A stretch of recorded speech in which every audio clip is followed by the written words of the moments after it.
What's wrong with this picture? I'll give you a hint. It's missing something warm and bright.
Oh, do you want to stream together before you start?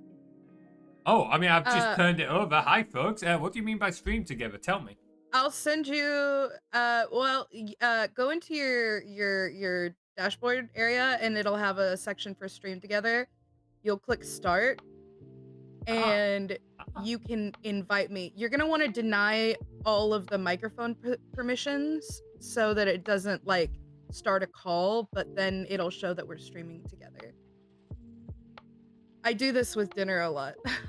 Yes, I noticed that you guys had this when I last saw the two of you streaming together, but I wasn't sure how to do it. Yeah, it's good. Also, hi guys, sorry, I clicked go live Hi. just as Liminal was like, yeah, do you want to do this? And I wasn't paying attention. Sorry. Wrong time for a tutorial. No worries, thanks for the alert, Carly. Asher, welcome on in, it's great to see you. Hey, I hope you're doing well. Max, I hope you're doing well, buddy.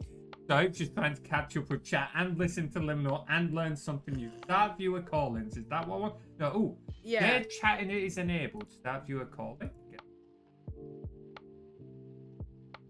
And you can click me, or you can type my name in, and it'll send me an invitation, and I'll invite join. guest. Okay, here we go.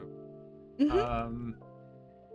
I've just got a really awful idea. Prof has just started his stream. I was like, should I just send a random one to Prof? He's not here. That would be a lie. Oh, it would absolutely be a lie, but it would wind him up. I think that's sent. Hey, there we go. Yeah, there I am. Yeah. Awesome. So I think this means everyone in chat is now. Oh, damn it, Het. Hi, Asher. Oh, honestly, it's good to see you. It's great to see Asher. She doesn't normally make my streams, so it's nice to see her be able to drop in for a little bit. I am kind of curious. So this means we've now got our chats linked, right? It would only be if I were live.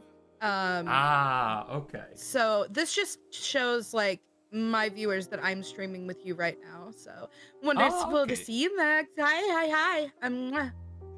I wonder, because obviously, like, well, you know that I've like built a load of stuff. I wonder how when did I get the collar? Who gave me the fucking collar? Little assholes. Sorry, I got distracted. Yeah, no. Yeah. Yeah, so I'm just kind of curious how some of the stuff I've made works when you've got a joint chat. For example, like, you know, the character, like the monster battle game I've got. I'm wondering what happens, because when you play in that, it basically makes a little text file for each person to like store on my NAS. So if people were to like join this from your chat when we're streaming together, would that still work? Like, I'm kind of curious. Yeah, well, it would still show me all of your bot actions. So if it's not like blacklisted or something in my chat, I would still get your messages. And so, like, I turned off a lot of my timers when I was streaming with dinner because I have a lot. And I was like, no. Like, I'm going to spam dinner's chat with my own bots. That's the thing, though, because he has his own bot, too. And I'm like, no, we can't be doing this at the same time. Oh, Cole, your chat, there'd be no space left for anyone else. There'd just be bot spam. I know. Oh, okay. Well, I suppose we should probably say what we're actually doing today, then. My schedule for work changed. Oh, Asher, no. Because we only get to see you, like, every once in a while. But I love you. It's good to see you. Oh, hold on. I've got to address this from what Carly's just put. I look like some kind of like 1920s silent villain. All I need now is the monocle. Like, we've said, at some point, I don't know when it will happen because I need to actually be in the mood to draw. But, we've got the cup of tea, we've got the mustache, we've got the collar. I need to set it up so that when all three of them are active at the same time, it like activates villain Materies mode, so I get like a little monocle, a British top hat, like maybe an evil grin or something like that. Oh boy. Oh, Asher, I hope work goes well for you, buddy. Okay, so Today, we should, before we get distracted again, me and you are an awful combo for this. I forgot I'm an empanada right now. Hold on, let me switch that. I didn't realize that you got reactives working. Let me. The annoying thing is, Did I delete it by accident? Hold on. I set up reactive way back on my old channel, and then I set it up when I started this channel. I can't remember what. Oh, I know why I stopped for a bit. It was when I was doing Halo with Will, because he made like a custom GIF of this like Halo dude. And we were trying to get that to play a ball with reactive in a certain way, because we were trying to do something very special. But unfortunately, reactive wasn't quite capable of what we were hoping to do. So we ended up doing something else. And then I don't know why, I've just never went back to reactive, which is a shame, because it's a brilliant piece of kit. It's very good. Yeah, absolutely, like, great. I just forgot about it. The fact that I'm showing up now, it's great. Hold on. I have a few.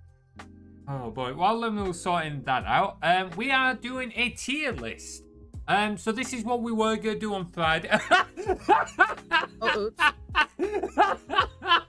Hey, dinner! Nice of you to join us. Oh, whoops. Wrong one. Excuse me.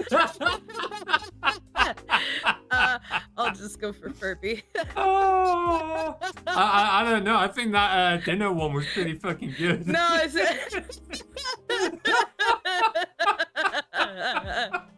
Does he know you've got that? Yeah, he does. I'm not the only one either. Oh, that's fucking hilarious. So, we're doing tier list. We were going to do this on Friday, but unfortunately, Liminal had some internet issues, so we had to reschedule a bit. Back tonight, we have a list of games that both me and the Blob have played on our various Twitch channels. And some of them we've both played, a lot of them only one of us have played. I've added in some extras that we've sort of done on my channel, but we've not completed.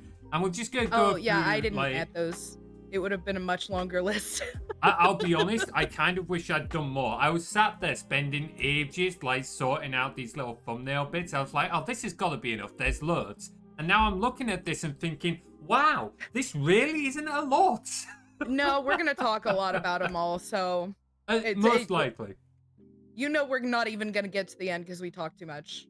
Probably not. So, I think I know which one I'm going to suggest we start with. You don't want to go in order? We can go in order, but I will start with this particular one first before we go in order.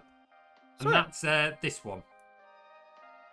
What's that? You're gonna have to say the name. Fucking move, you bitch! That's not the name. Hey. Sonic Adventure. I will start with this one because it was one of the first games both me and Liminal played on our channels, and it was actually how we found each other. Oh yeah. Yeah. Sonic Adventure. Yeah, I can't remember if I was nearly completed it, or if I was a little earlier on. Can't remember where, but I remember I finished one of my streams, and at the time, I was like raiding people who were playing the same games, and I found you, and you were just starting out on the game. Yeah. I raided in just as you were first meeting Chaos. The thing, yes, you did. That's right, because it was the very, very beginning, the very first like interact. Yeah. Now I remember, because you remember it a lot better than I do, because I was panicking. Because I was playing on my cousin's Nintendo that I borrowed, wink, and trying to figure out the controls was hard. So I was like, I have no, help me, help. And I remember, I think you were there for the time that I accidentally dropped the statue through the floor. I know you were definitely there for whenever I ran off the map because we laughed about it.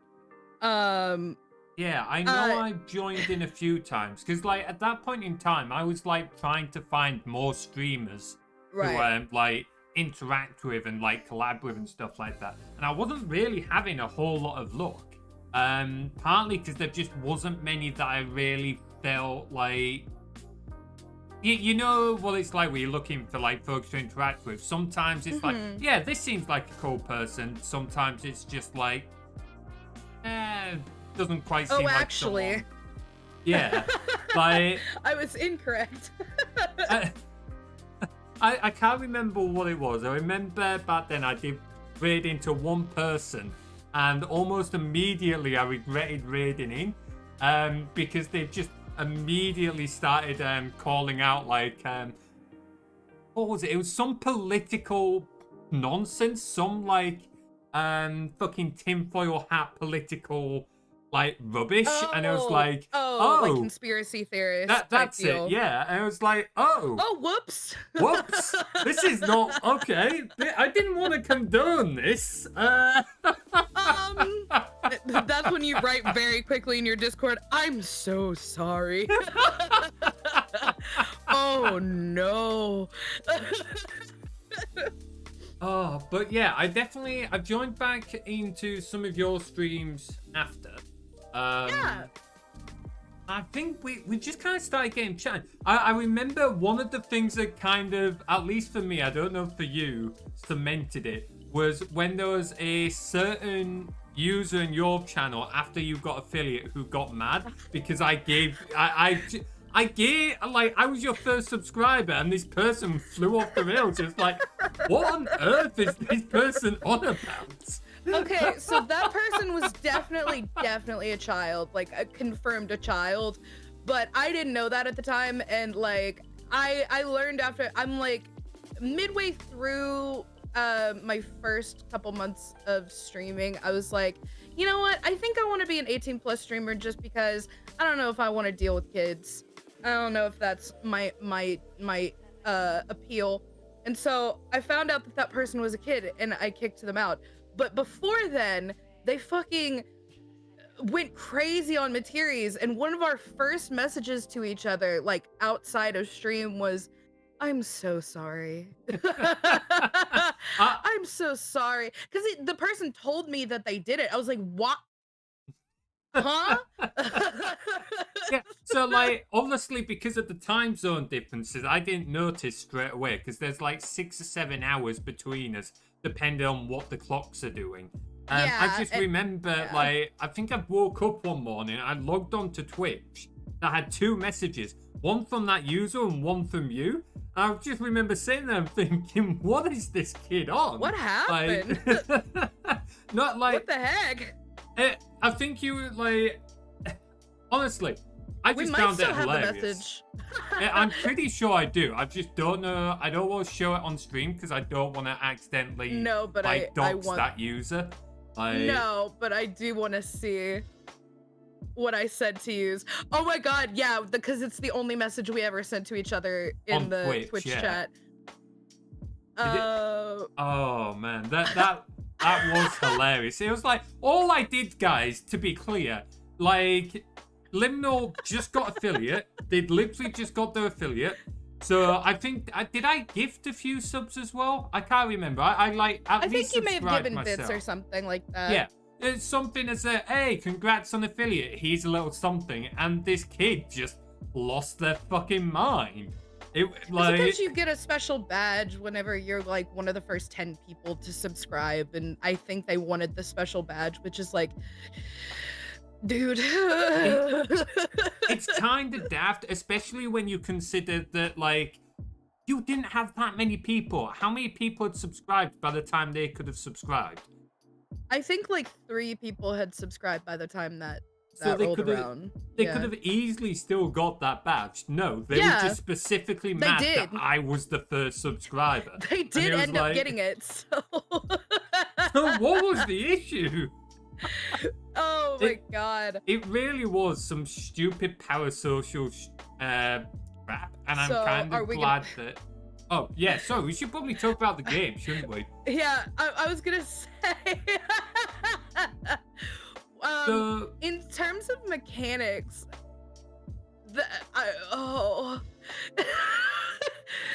if it were just mechanics, I would say put it in like D tier. But it's got this kind of like spirit to it that I don't know. I feel like it's the best 3D Sonic besides like the Shadow game and Sonic Adventure 2 because there's something about it that's just so I don't want to say atmospheric, but it just kind of gets a lot of the feeling of being Sonic right, but also you get to experience all of the different characters, and the Eggman is so wonderfully campy in it. Yeah. I love that game so much. So this is one that I know me and Will have spoken about quite quite extensively. We both agree that it's a bad game from a game design point of view for a Sure. number of reasons, Sure. but we both absolutely love it. I love like it. you, It's so fun. it's got one of my favorite Eggmans in there. Like, I think out of all his iterations, this is one of his best. The characters are in there. It's definitely up there with like the 3D Sonic games. Like, there's elements that look. I think a big example I use is you know, in the Knuckles levels, where you've got to like go dig up in one specific area of the map. Oh my to go. There's nothing that points you in that direction. Nothing. Literally They nothing. didn't even try. They're like, just look. And it's like, huh? Okay. Except you made the entire environment look exactly the same. I have no idea where to look. Exactly. It's like awful. From a game design point of view, it's awful. From a player point of view, it's frustrating. But despite issues like that, it's still got a charm to it. I don't think I could put it up in like S or even A tier because of some of these issues, but I could definitely put it in a B. You put it in S tier. All right. I would. On the fact that it's just fun to play. Also, I grew up playing it, so I have a bias for sure. I grew up playing it as well, but I also got very Listen, easily. I played good games too, but I know a quality bad one when I see it. I didn't play good games. I don't have that excuse. All right, tell you what. How about A? Right in the middle. Yeah, and listen, something might knock it down. Hey, just put it. Yeah, A tier. Yeah. A tier. Right. So if we go in order now, I'm gonna move that one further on because that's not one I want to address just yet. Age of Empires, is that one you've played? I don't know if you play many strategy games, do you? No, I do not like strategy games. That is my wife's territory completely.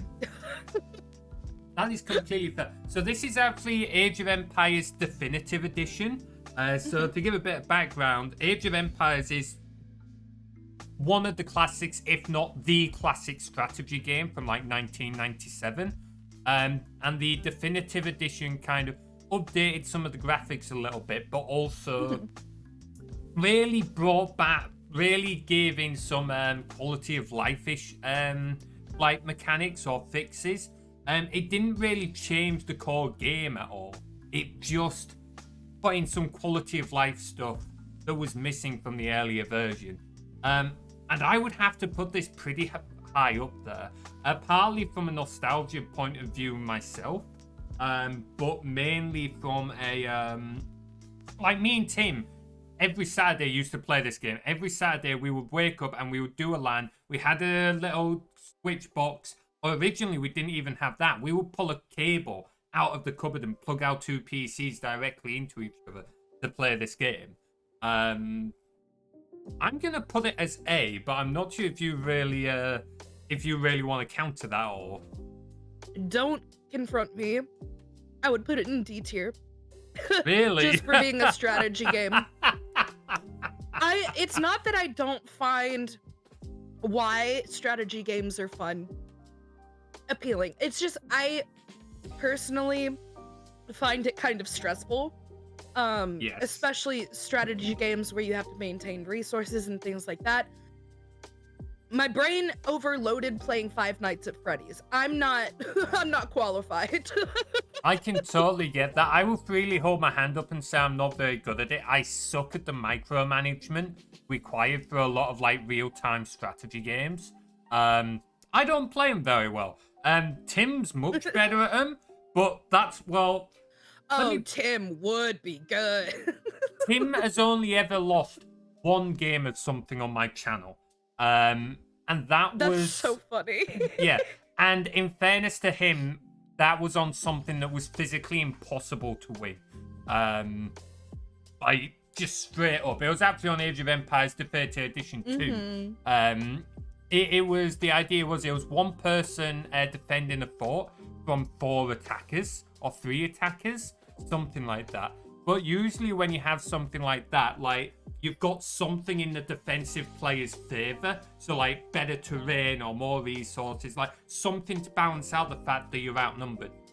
No, whoever made this map, it's just an idiot. It's 3v1, but the 3 players start with more resources. They start with more units. You all start with, like, the same level of terrain and that. And that one player's got, well, nothing. Like, is it one of those where you have to, like, is it a custom map?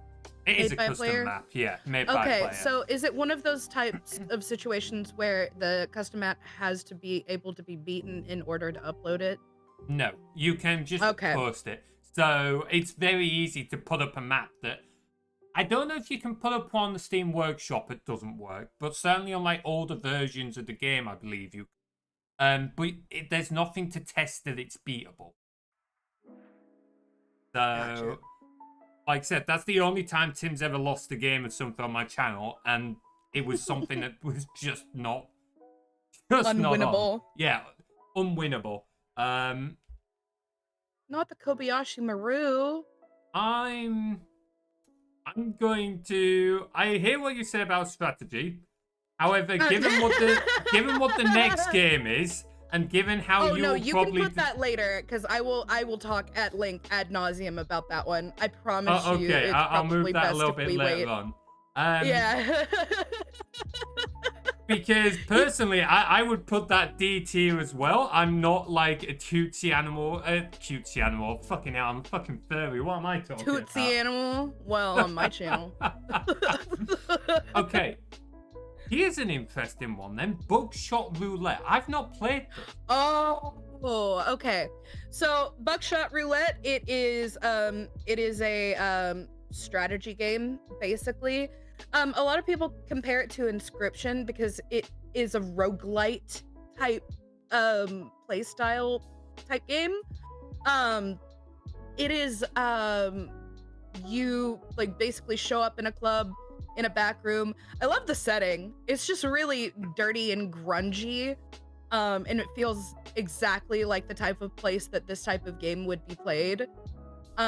Basically, you sit across from a person, you're given specific strategic items to use in your favor. There are a random amount of bullets that are loaded into one gun. You take turns either shooting at each other or shooting at yourself. Shooting at yourself means that you get to take another turn if the bullet is blank. If it's live, then you lose a... There's a lot of... I got like a little bit in the weeds about describing it. That's completely fair. I did watch you play for a bit. I gotta say, I was very intrigued. I think so good. I did join at an interesting point because the first time I saw it, I was loading into your stream just as you've been cuffed to a table and the dude was pointing a gun at you, and it was like, what have I tuned into? Me in distress.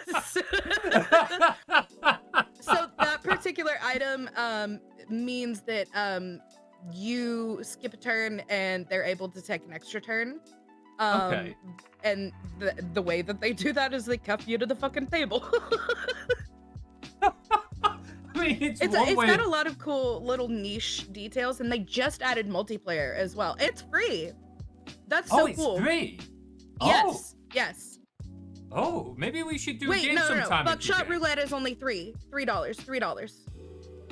why most VTubers have huge melons? Wouldn't you want to have big fucking titties? I mean, you're asking the wrong guy here, like... Asking the wrong person. Oh... Yeah, say, I don't really think that's very relevant to this one. I couldn't really speak for other VTubers. You won't see much of that here, I'm afraid, though. Well, come on in, though. So, where would you put it, then? The only boobs you're gonna see are these two boobs.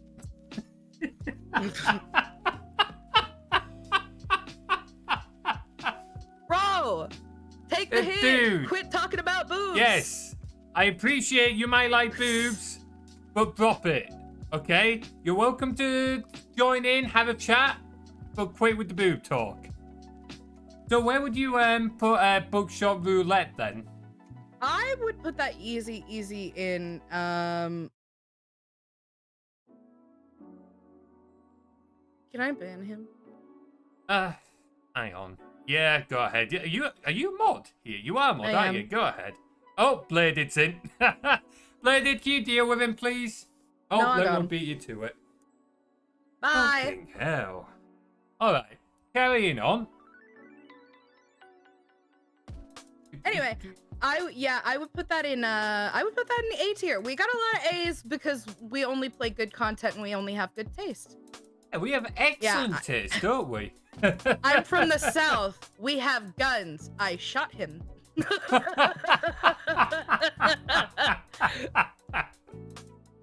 Oh boy.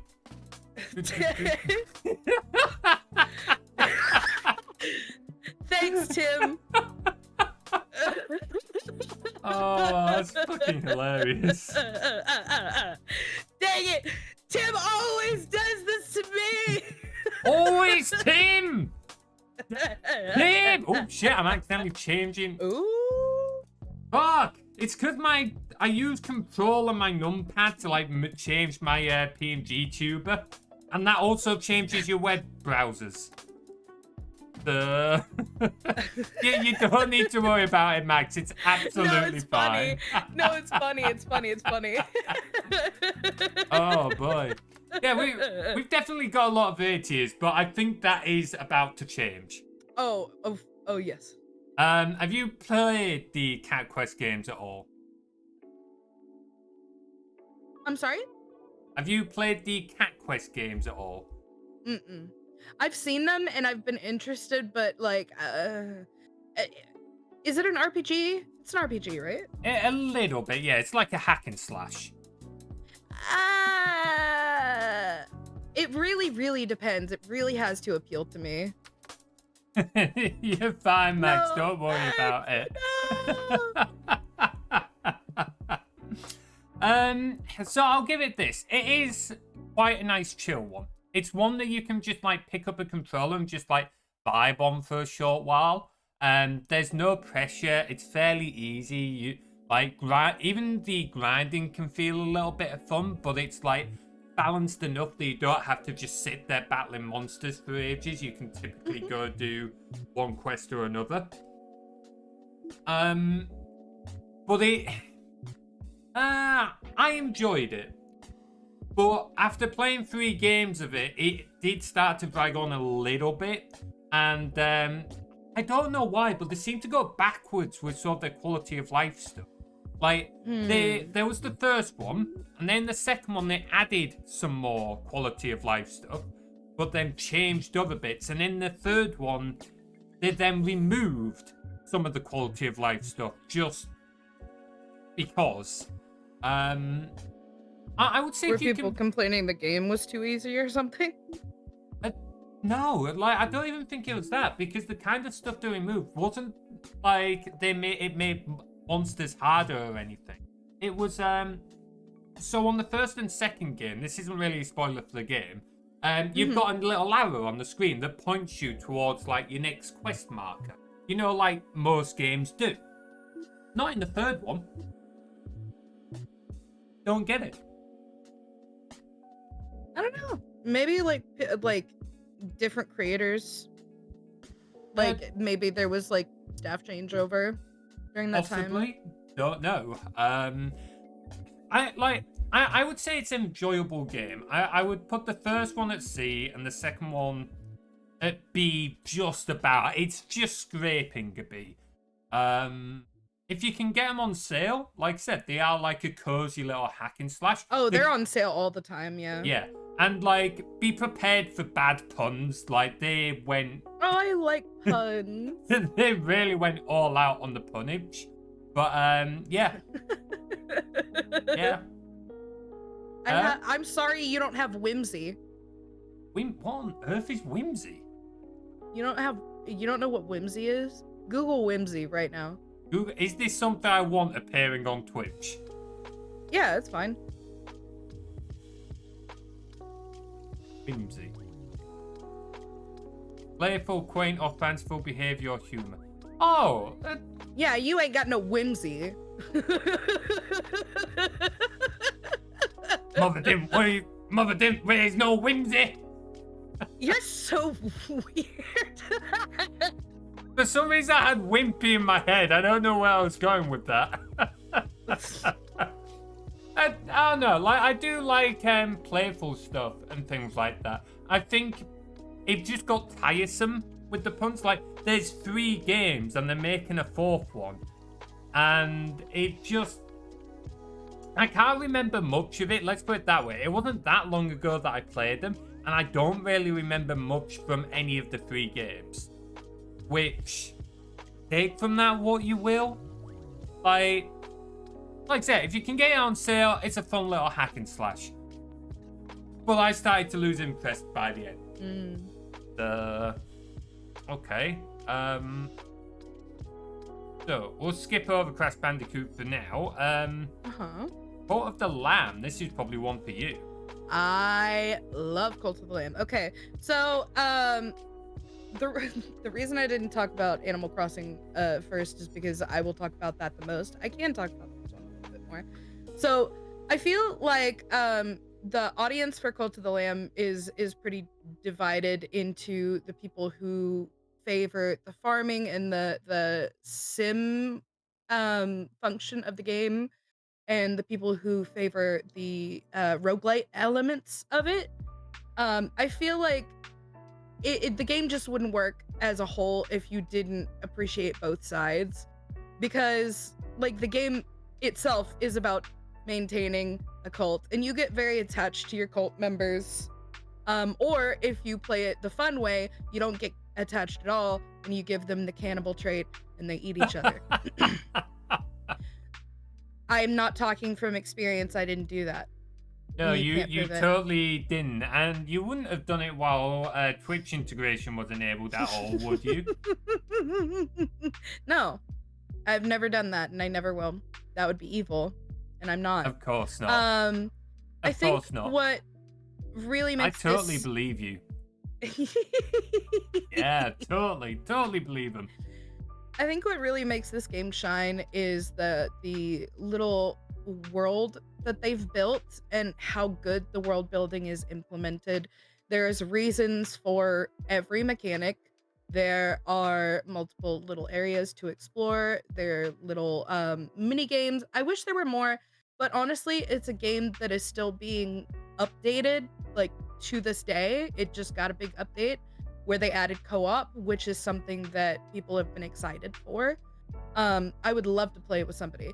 I think I'm gonna have to rope Dinner's partner Annie into playing with me. I love me some Annie. I think what I think that's what sets it apart. I think the concept of like something arcane, old gods, eldritch horrors, and things like that, added with like a cozy element and also a roguelike element, like all overlapping, creates a game that is for like pretty much for everybody, because like there's something for everybody to enjoy. Like IGN. It's just like, yeah, I just think it's a good game. That's an S tier for me. S tier, let's go. Our first S tier. Yeah, it certainly looks like a lot of fun. And there's something about the whole, like, I guess whimsy, as we were just talking about. Yes.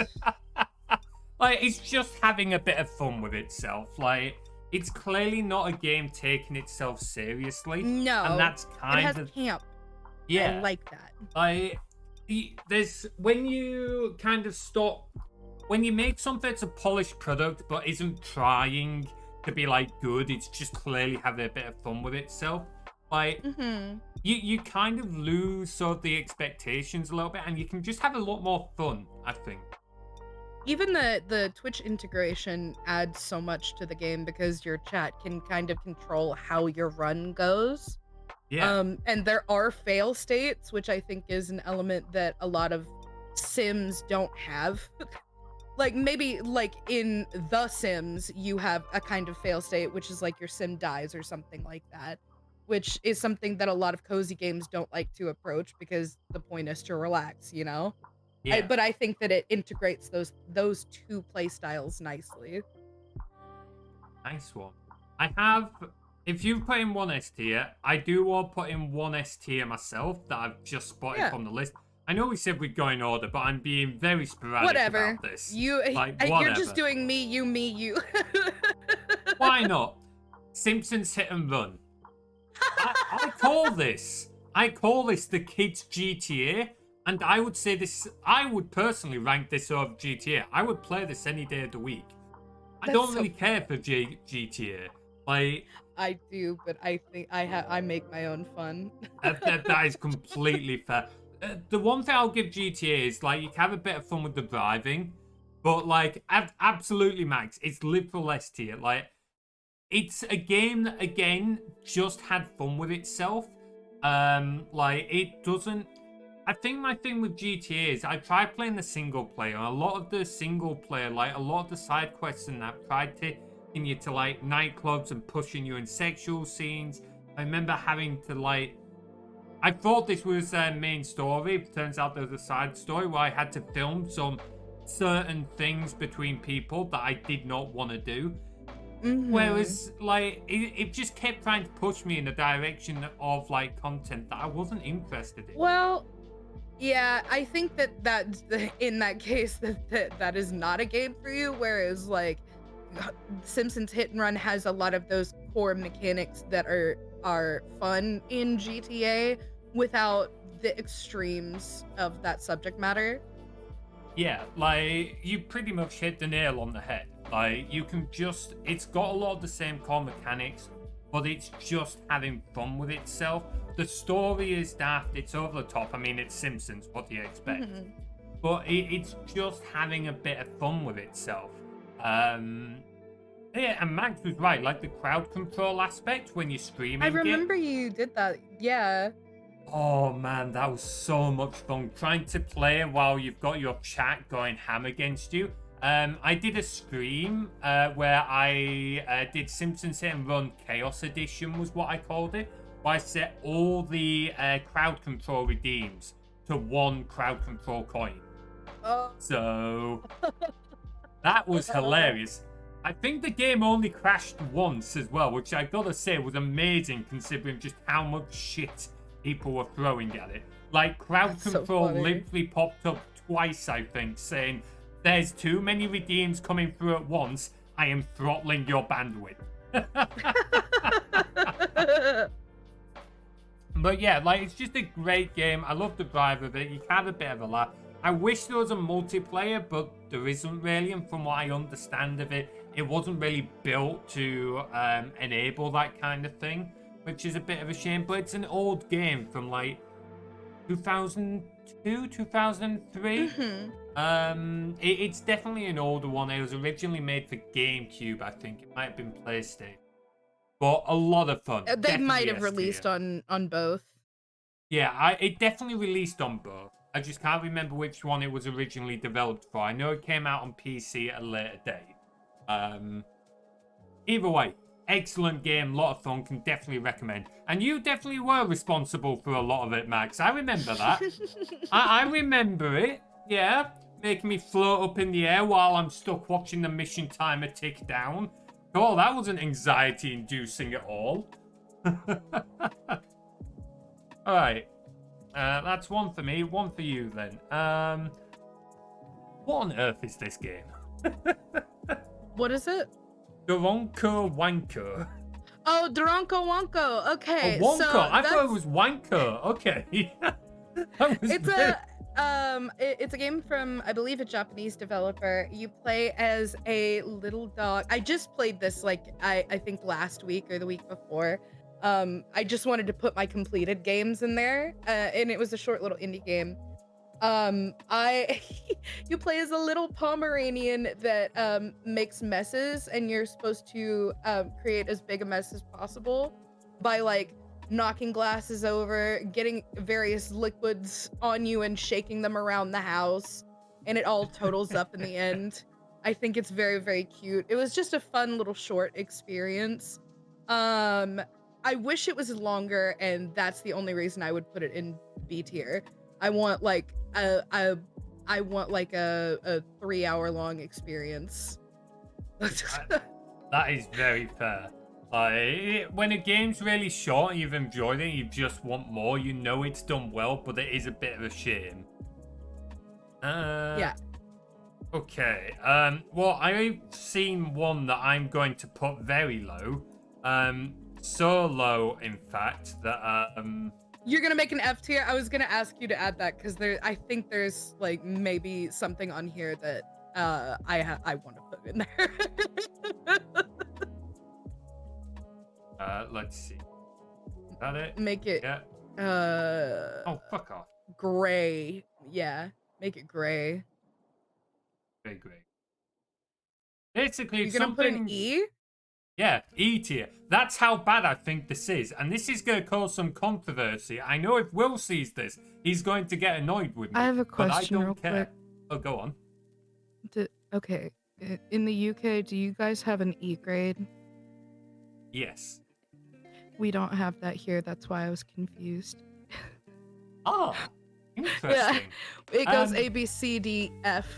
I can confirm we get E's here because I got an E in physics and chemistry at AS level. I was not having a good time at college. Holy shit. I was that's just so funny. The way I was like, Materies. I mean, I can go one better. We don't technically have an F tier in the UK. Oh. It doesn't go C, D, E, F. It goes C, D, E, U. What does mean? Like, you? I can't remember off the top of my head. I think it's something like unqualified or whatever. Unqualified. I was gonna say incomplete, like that's a fucking word. Jesus Christ. Oh, don't worry, Max. I got a U Open in the maths. I got a U in maths at AS level. I failed that. Like a U is basically a fail. For that would be I for incomplete. Oh, interesting. Over here, but that's usually something that they only use in like high school and college level or university for us, because y'all have that secondary school in between high school and university. We've got primary school, then secondary school, though mine was called a high school. And then you've got college or sixth form, depending, like, it's both effectively the same thing, effectively. And then you've got university after that, which is like your college. When do you take A-levels? And that's college, so 16 to 18. We call that college or sixth form. Depending on what building you walk into, they might call themselves a sixth form, they might call themselves a college, they might call themselves a sixth form college. Regardless, it doesn't fucking matter. It's the same fucking thing. Yes, it's stupid. It really is stupid. Anyway, Sonic Heroes. Yeah. I can only go off my experience here.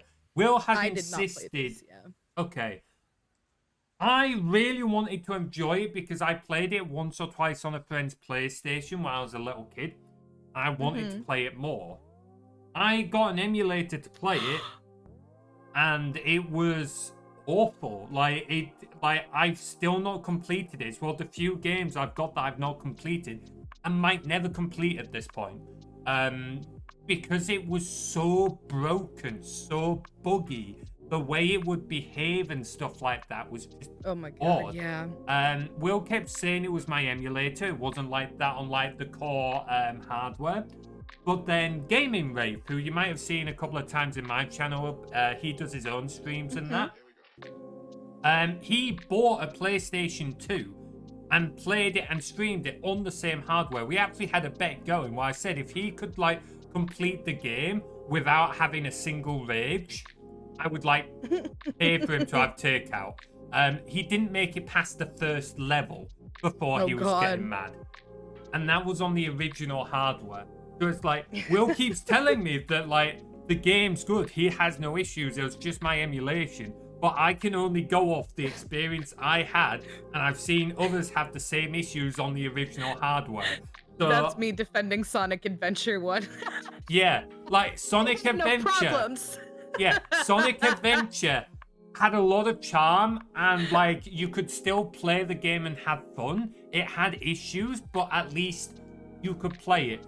Sonic Heroes didn't have that same level of charm, and its broken bugs and that were just frustrating. For example, you know, like grind rails in Sonic, they're the kind of thing where you're just meant to leave the controller alone and let it play out, or like hold the forward button. No, I would like not touch it, and I would end up in a different direction every time I flew off the grind rail. So when there's times where you're meant to jump off the grind rail, leave it alone, and land on another grind rail, no, I would sometimes land on it. Sometimes I would be like 6 feet to the left. Other times I'd land on the grind rail, and then Sonic would just jump off randomly, even though I wouldn't have my like hands on the controller. Like, so I was getting very angry playing that game, and yeah, like I'm not likely to go back to it at this point because it was just not fun. And that is our first F tier for that reason. Oh man, I think the problem is that I'm not gonna have a whole lot of bad games on here simply because I didn't add games that I didn't finish, and so games that I hated I don't have on here. That is completely fair. For the most part, I've enjoyed most of the games to some extent, but there are a few on my list where it's like, okay, I've completed it, but I'm not playing it again. Or the very rare one or two where it's like, no, I'm not playing this again. I've not completed it either. That's only been 2 games so far, and one of them wasn't entirely the game's fault. But we'll get onto that later on if we get that far. I have an honorary F tier. I played I believe it was Yoshi's Story 64 because I played it as a kid and I liked it a lot, or at least I remembered liking it a lot because like that's where my fixation with Shy Guys came from. I think they're the best Mario character. They're so cute. And totally not an inspiration for my Yoshi's Yoshi Story 64, I think. Yeah, carry on. Okay, so as a kid, I remember walking around and just being kind of engrossed with the art because I had never seen a game like that before. The Shy Guys were so cute, and also it was kind of a Mario game, so that was cool to me. I picked it up because I wanted to play it as an adult, and I borrowed my cousin's Nintendo, again, wink, and I played on my stream. I did not even want to play a full stream of it. Really, that bad? It was so hard to control, and it was so hard to understand what I was supposed to be doing because the objective wasn't very clear. And the time trials were pissing me off because I would have to get to a place and I could not control Yoshi no matter how hard I tried. He did not want to go where I wanted him to go. That is completely fair. I can get that. It sounds like a similar experience to what I was having with Sonic Heroes. Right. You just did the Oh my sensible God. thing of actually, I'm not enjoying this, I'm going to stop. I if dragged it you're out for a long time. If you're from my stream and you're wondering why I never played that again, it's because I hated it. Actually, I think Yeah. I ended the stream with, wow, I didn't like that as much as I thought I would.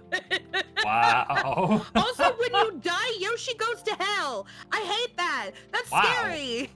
That's He gets like harsh. picked up, but he gets picked up and dragged off to this horrible dark dimension in this horrible dark castle. Like, what the fuck? That is fucking harsh. Oh my god. Boy. Yeah, I can see why you weren't a fan of that. That was so silly. Let's see. So, another one. Okay, I've seen one that I do want to talk about. Yeah. And I'm gonna have. Mass Effect is probably one of the, if not the best game series I've ever played. But I'm not sure if I can quite put it in S tier. What I is really holding you want back? to. So I had a couple of little nitpicks with the main one being some of the chat options didn't line up with what. Oh yeah, I hate that. Have you played Mass Effect out of interest? No, I've played Fallout 4, which does the same thing, and I cannot stand it. I don't like whenever you shorten and summarize what the statement is, because a lot of times the voice line that's said is completely different and the tone is completely different, and you're like, wait, I didn't want to say it that way. What the hell? That doesn't. In Fallout, sorry for interrupting, does that affect the story at all? Yes. So it's And same so as Mass Effect, yeah. You gotta save before you do any interaction, just in case you fuck it up, you know? Yeah, so there's one point in Mass Effect. I think I probably will put it in S tier overall, because like the rest of it is probably gonna stick with me for a long time.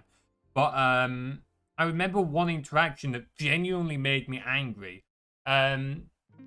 So as I was playing the character in it, I had another NPC come up to me, and he was trying to get my autograph. Now, I'd already had one interaction with this NPC, and I was a little bit suspicious of him. It didn't feel right. Something felt a little off to me. I found out later he genuinely was just an innocent guy. But I couldn't tell you what. Something felt off about this specific thing where he wanted my autograph. He wanted me to sign a random piece of paper. And I wasn't sure if he was trying to use my signature for, like, frauding something or whatever. And I had a couple of options. Was it the line delivery? I can't remember. He was incredibly enthusiastic. That might just be bad voice acting. Yeah, I think it was meant to be, but it was like very over the top and that. I don't know. Something just told me this seems very dodgy. He seems too eager at this. Oh, you got me. Finally, take that, you little bugger. Don't let him out, Lakea. No. Yes, it's only taken 2 fucking years. Just minimize that window, goop. No, I will not. You're like, oops. Oh, there we go. Fuck you. Shut up before we put a blanket over your cage. Oh, hush up you. All right. So that would be S tier, yeah? Yeah, S tier. And like I said, it was just those child tunes. I had a couple of other niggles as well, but for the most part, a great game. That particular chat interaction I was talking about, I decided I didn't want to give him my autograph, and the chat option was like, don't give him the autograph. You all know what actually happened when I selected that? They were like, no, fuck off. Oh, worse than that. We grabbed him, threw the guy into the wall, and threatened to kill him. What the fuck? And it was like, that's not what I wanted to do. I said I don't want to give him the autograph. Not that I want to threaten the poor man.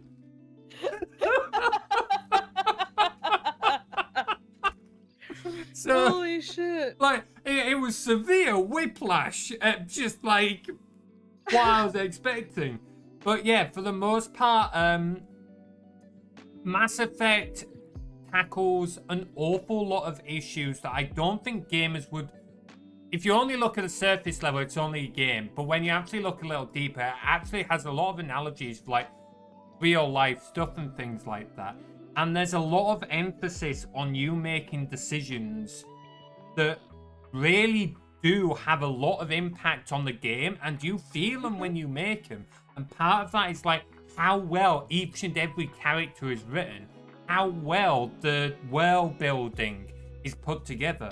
So when you're left with a decision that could ultimately mean you might be committing genocide, like, you absolutely feel like the weight of that decision.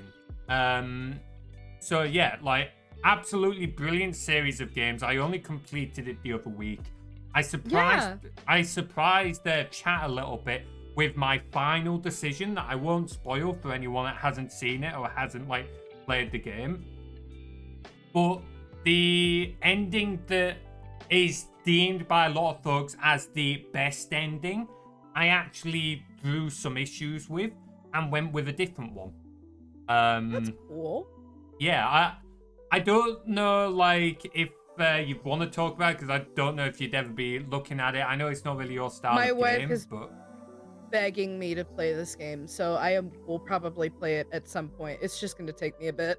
If you do, because, like, I know, like, third-person shooters are probably not really your thing, are they? Oh, no, I do. I do like do you? them. It's just I fair. don't play them often. That's fair. Then I can definitely recommend Mass Effect. Even if you turn it on the easiest difficulty, I turned up the difficulty a bit because I wanted to challenge.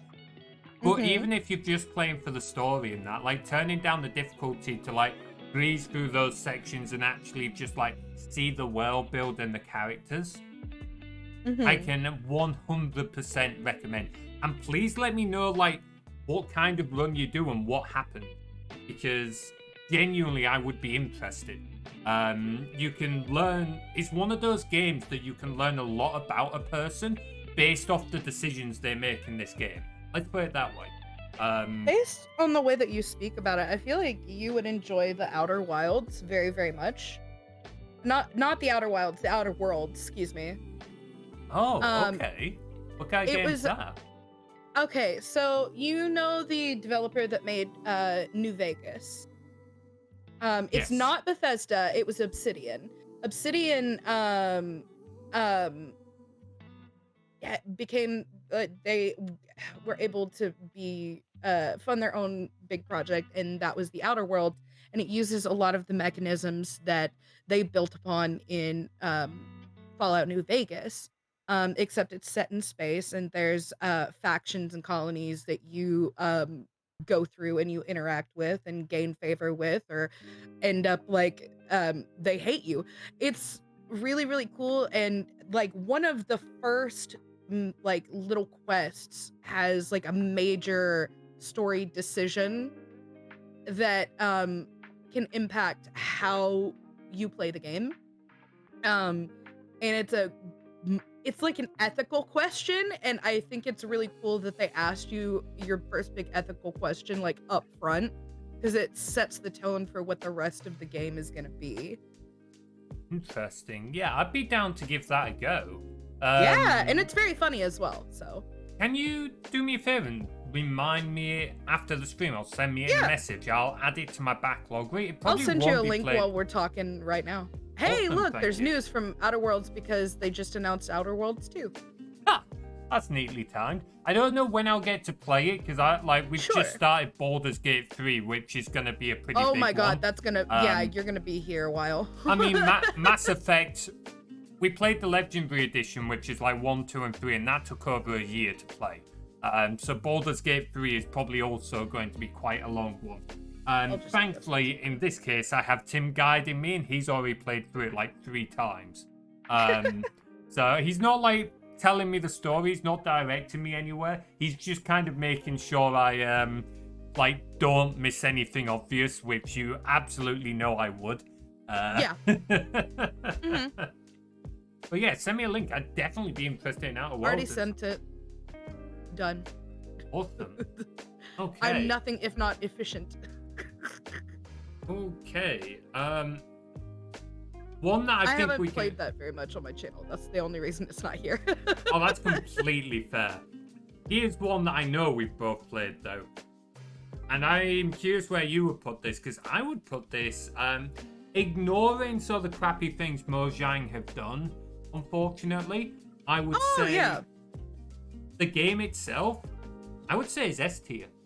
S tier, always. Minecraft, always S tier. I have no arguments, no complaints, no ifs, ands, or buts. I think what makes Minecraft the best, though, is its user-generated content. I think that's what carries it the most. And I think that just maintaining the backbone of Minecraft for now is enough.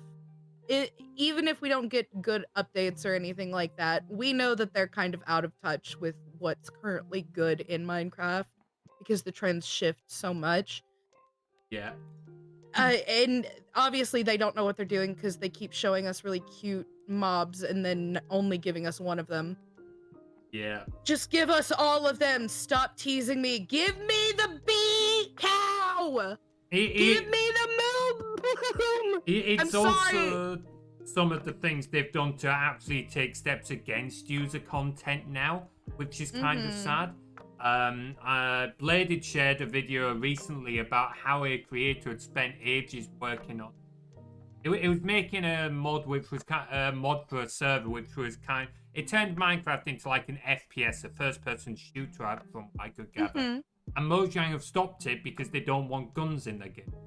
And it's like, but like, don't get me wrong, I'm not really big on like turning Minecraft into a shooter, but as you just said, its big strength is the user-generated content. It's not like it's not like this game is or ever has been a strictly children's game, because adults have been playing this too. It's more of like a, what's the word, 14 plus type game, where not 14 plus, I would say about like 12 plus game, even though kids younger than that can play it. But then again, they have like little structured areas for kids to play in that they have officially made themselves. User generated content like that, it's not like everybody has that mod. It's only certain people. That's why I don't get people railing against modders. It's not like it's in the official game. Yeah, it like just say that mods aren't officially sanctioned and you get what you pay for, you know? Yeah, like, I understand them saying, look, we're not responsible if a mod does something it shouldn't. Yeah, that's fair, like, but to take steps against it, especially when modding and that was part of what made Minecraft what it is, it would not be the behemoth it is today if it wasn't for the user-generated content. Like, all the mod packs, the texture packs, and all the resources, everything like that. I think the only thing that they really should be going after is like predatory software and things that are going to hurt somebody's computer, which like people hack Minecraft all the fucking time. So like, there's only so much you can do, and I feel like it's small potatoes, and I feel like it's an easy target to say that they're actually doing something, but that's me being cynical. Yeah, it's, at the end of the day, for me, even if they're just like hands off, like, we're not responsible anymore, we're having nothing to do with it, it'll be like, shame, but really, that would be better, because then it's leaving it for the community. Like, they've made their money, like, even the Minecraft movie, like, look at how much that will undoubtedly garbage. Bring in. It's so apparently the second trailer makes it look a lot better. I've not seen it. I'm not holding out any hope. Like, the first trailer looked like the backgrounds were made with AI, and I feel tired. I feel tired because like it's clear that they modeled some things things, but a lot of that stuff doesn't look. It's like, first of all, it's made in a voxel style, which is not Minecraft at all.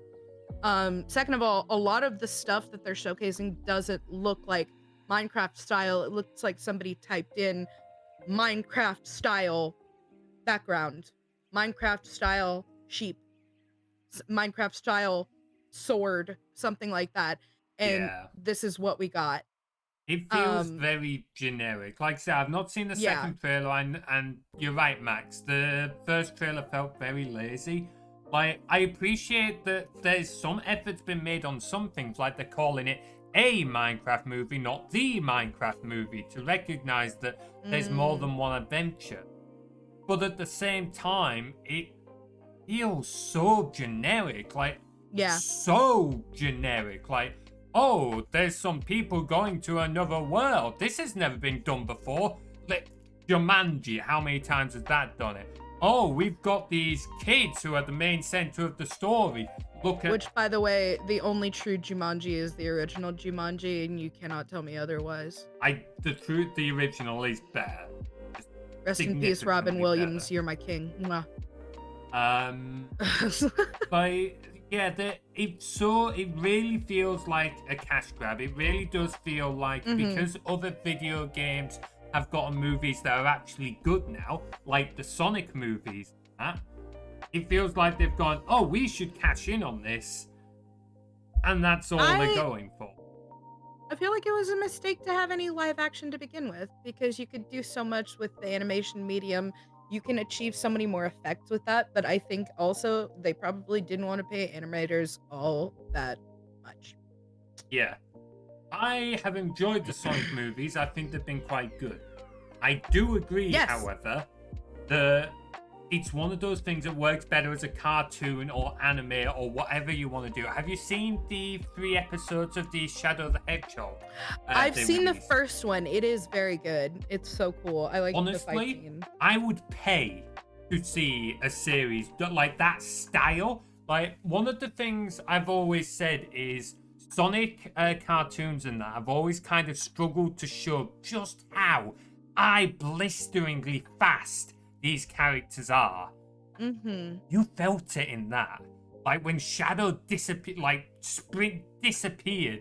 you felt his speed, and it was like, holy shit. The animators did an incredible job of that. I would pay to see a season of that kind of style. Like, it was beautifully done, but you are likely right. They probably didn't want to pay for it. So, but also there's a market for the quote live action movies right now, because Disney has made that a thing, so it makes sense. Yeah, like it's what the thing it tires. It makes me a little bit tired as a creator in some way. I love creating. I make loads of weird shit. Like, Liminal knows better than most of you guys, because I sometimes use Liminal as a sounding board, and poor Liminal has to listen to my wacky crap. But that's done for the joy of making stuff, and it feels like a lot of times now, it's done just for the sake of money. And obviously, they're a company, they've got to pay the people. But they don't pay the people. It's done just for the profits. I mean, an excellent example. Look at what happened with the Wile E. Coyote movie that Warner Brothers did. That still makes me genuinely angry.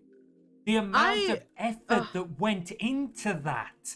And apparently it was really good as well. The few people who got to see it were like, this is actually amazing. It would do brilliantly. And so many talented people put so many hours of work in, and like the top guys at Warner Bros. Were just like, nah, tax write-off, get our money back. Sweet. It's very, very frustrating. Yeah. Yeah, as an animation fan, as someone who loves voice actors and animators, which are both the backbone of the animation industry, like, it frustrates me to no end, seeing all of their work either being dropped or canceled or redone in a disrespectful way. Just like, it's written off for tax purposes. Just like, ah, ah. Absolutely. Hey, Draken, thank you so much for the follow. Welcome on into the Woodland Rangers. How you doing, man? Hi. We're doing well. Good, thanks. How are you? Yeah, I'm in 100% the same boat as you, Liminal. Like, and this is something that's kind of like on a slightly different topic, but same way. Something that's led to me having some disagreements with fellow tech people. Because like they look at things like AI and that, and they're like, yeah, it's a great technology. And it's like me as someone who's both a tech person and as like a creative, it's like, well, as a technology, AI is really cool. But the way it's being used at the moment, especially generative AI, there are so many issues. So many. Hold on. Is this the same guy as last year? Don't think so. But it is looking. Hang on. That name looks very familiar. You know what? I'm not taking chances again. I'm getting tired of that. Yes, I did that on stream. I'm not dealing with that again. I'm pretty sure. Looking at that name, that already got banned. I need to improve Lakea's bot detection systems. Anyway, I am once again pushing Seribot because it helps me so much. Yeah, I keep holding off simply because it's like I enjoy making my own stuff. I want to stop depending on third-party things. But at this point, something with like these bots takes far more time than what I've got to put into it. Well, you can use it as a band-aid until you develop your own thing, and then you can just unsubscribe. I probably will just get Seribot and stick with it for the time being, because it means I can focus Lakea on other things. It doesn't even have a dashboard either. You can just type in the chat and it'll go ahead and set up for you. Awesome. How do you connect? I remember. I'll send you the details later. Yeah, awesome. We should probably get back to ranking games. Yeah, sorry. It was the same guy. Huh. Interesting. I wonder how, because I'm sure he got banned, but okay. Either way, thanks for letting us know, Max. This is part of my thing. Like, you'll know this well. You try to do so many things at once while streaming that it's so easy to miss little details at times. Okay. All the time. I forget to turn on my sound, like, all the time. See, I've done the other way. I've forgotten that my mic's not been on mute a few times. I do that too. Yeah. Okay. Next War game. as hell. As a heads up, we'll probably go for a short break soon, guys, because I'm in need of the toilet. I want another cup of tea. I want to make another cup of coffee. You're absolutely right, Liminal. We have been spending ages talking. Let's get on with the next one. I told you it was going to happen because we do it every time. Yeah. We're two big yappers. Two ADHD folk. Yeah, it was always going to be a bit of a mess.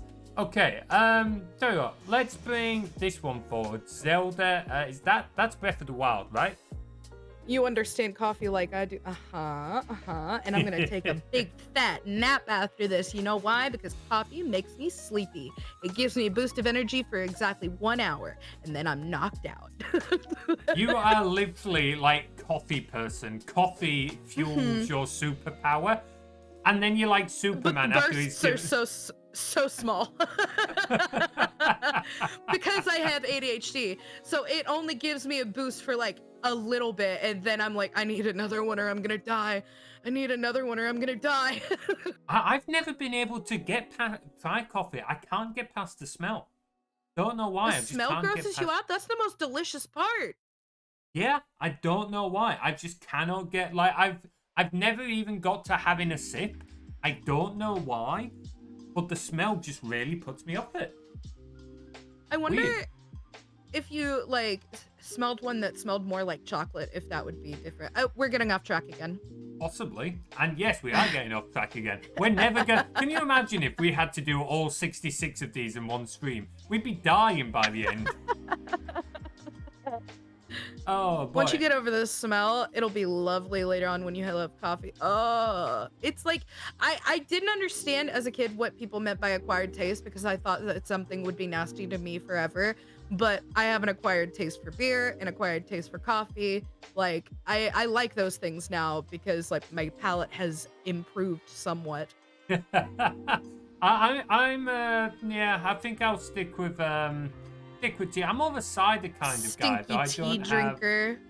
Hey, don't Enjoy be your dissing tea diuretic now. and peeing all the time. Ah, Oh yeah, because coffee's so much better. you're so correct.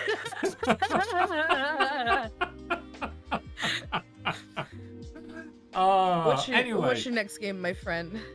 Zelda not Link to Past, Zelda Breath of Wild. This is one for you. Ooh, okay. So Breath of the Wild, I have a very good. You can do Tears of the Kingdom as well with this one because I'll talk about both of them at the same time. I think that's. Huh? It should be because I put both of them there. Yeah. I think that's. Okay, Yeah. so Breath of the Wild, I have a very, very deep love and appreciation for because I like its quiet moments. I think that it does very well in portraying a quiet world. I feel like the story elements are good for a Zelda game because Zelda games rarely have a very big story. I think that the way that you find the story is very interesting. I feel like the way that they tried to replicate it in the second game was not as successful. And it Really? makes me very sad. Because not to spoil anything, but they kind of reset a lot of the interactions that you've had in Tears of the Kingdom. It's like they decided to retcon a lot of what happened in the first game. That's a And shame. where people were hoping that there might be some connectivity between the two to acknowledge like the journey that you had in the beginning, there isn't really anything like that. There is in like maybe a few locations, and those are like the canon locations that Link would have visited. And it's very sad. It's very, very sad because like they had a very big opportunity to expand on the lore and the plot from the very first game, and I feel like they missed an opportunity. Another gripe I have about this, they're two very opposites on the spectrum on how I feel about these two games. That's why I wanted to put them together. Where Breath of the Wild gets its exploration right, the map is huge. There are a lot of little hidden details. I feel like they went overboard with Tears of the Kingdom and put too much, and it made the world feel cluttered. Not in a lived-in way, but in a we wanted to make sure that even though this is the same map, you won't get bored kind of way. I know that a lot of people don't agree and they think Tears of the Kingdom is very, very good. I think it's a good game. I think that it is not a good sequel. That's how I feel about it. So for Breath of the Wild, S tier, I would think. For Tears of the Kingdom, I would put it in C tier. That's how far apart I think they are for me. Really significant. It's a shame that it's not quite got the same as the follow-up. Yeah. Also, they added like a levels to the map, meaning you can explore the sky, you can explore the regular map, and then you can explore underground. I feel like they didn't do as much with the sky islands and the underground as they could have, and it had a lot of potential. They just didn't fill it with enough for it to be worth it. Okay. So, I've been thinking about this a lot. And no, you've clearly been giving it a lot of thought, and it's very interesting to listen to. Like, damn. Ever thought about becoming a video game reviewer? I've thought about it because I feel like I have like kind of layman's knowledge, but a little bit more than the average person who plays video games. And so I feel like I would have a lot more insight from like a more casual perspective, just as someone who plays games that way. Yeah, I'd watch it if you did reviews. I think you'd be pretty good at it. All right, let's do one more, and then we are going to go have a break because otherwise I'll have a puddle beneath my desk. This next game, I'm really not a fan, and this is gonna cause me a lot of hate. Five Nights at Freddy's. You don't like FNAF? No! I don't like the original couple of games. I liked the lore, but it felt a little bit, at the time, this is going back like 10 years for the original games, and my opinion has softened over the years. It felt a little bit more like he'd just put some stuff in, the community put up some theories, and Scott Cawthon just kind of ran with it a little bit. He's actually admitted that he's like changed the story in order to dodge theorists, and I think that that is a terrible way to tell your story in a video game. Because I'm not a fan of that. You should be excited that people figure out your mystery, because then they get the payoff of the reveal whenever you finally do show them. So it's not a bad thing if people figure out your mystery. It's bad when you change your mystery because you don't want people to figure it out, because then it loses all its plot. It doesn't work. Surely there's also, at least for me, like a thing of telling a story. Like, are you really telling the story if you're like changing it partway through all the time?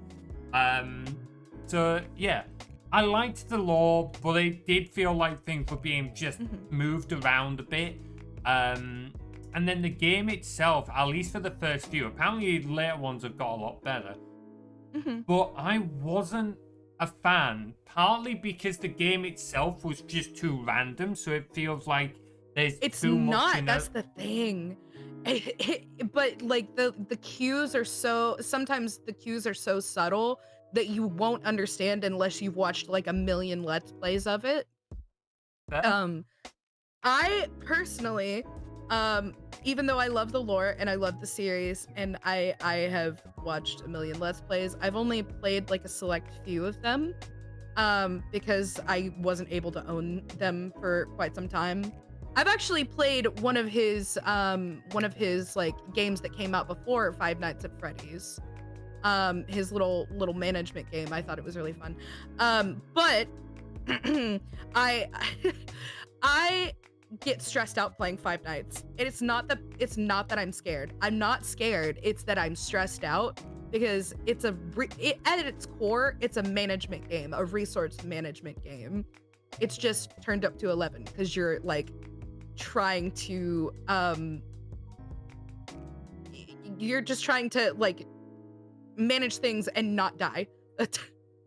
So for me, a lot of my issue is I struggle with the fact that we're just sat down. The whole game doesn't make sense to me, in the fact that I don't understand what the fuck the character's doing. Why are we here? Why are we doing it? To me, if I'm in a situation, and this might sound very pernicious, but this is what causes me a lot of the distress. Like, I played it a little bit on stream. I ended up punching the wall behind my monitors. Jesus. It just sheer. Foxy jumped me on night one. Oh yeah. Yeah, and it completely caught me off guard. I was already on edge. Unfortunately, when I'm on edge, I don't move backwards, I move forwards. So yeah, I punched the wall. And let me just put this fire out real quick. Jesus Christ. Yeah, I need to change up some of those. They work better when there's like more people active in chat. But if I can move around like and perceive things normally, you know, like in real life, absolutely fine. You can put me in like a horror house, I'm not really affected because I can like move, I can process things, I can deal with it. But in that game, I can't. I feel like I've been tied down to a chair and told, yeah, either in the next 6 seconds or the next 6 hours, something's going to come and tear your head off. You don't know when, but it'll happen. I can't move, and I can't do anything about it. Like, if you see what I mean. Yeah, It comes down to a pattern that you follow, like just telling you the secret sauce. I'm not very good at it. I know what to do. I'm not very good at it. Um, it comes down to a rhythm of like looking at the lights and the doors, looking at your camera. Like you literally just set it to Foxy because he's the only camera that's important. And the sound cues are what tells you like things are coming. So like you can hear Chica in the kitchen. You can hear Bonnie like thumping down the fucking hallway. Stupid little bitch. I hate him. Sorry. I hate him so much. I love him. I love Bonnie the character, but him the mechanic makes me want to scream. With Freddy, he's got like little like laughs that he gives that tells you that he's coming, and if he does like a certain number in a row, that means he's heading to you and to close the door. It's things like that. Like you learn the little tips and tricks, and it is frustrating not being able to move, but I think that is one of the core aspects of its gameplay that made it revolutionary as a horror game is not being able to move freely. And I think that's why people were very interested in it. Yeah. I used to hate it. I used to say it was a shit game at the time. I've softened up more now. I can see why people enjoy it, but it's not for me. I just can't process things properly.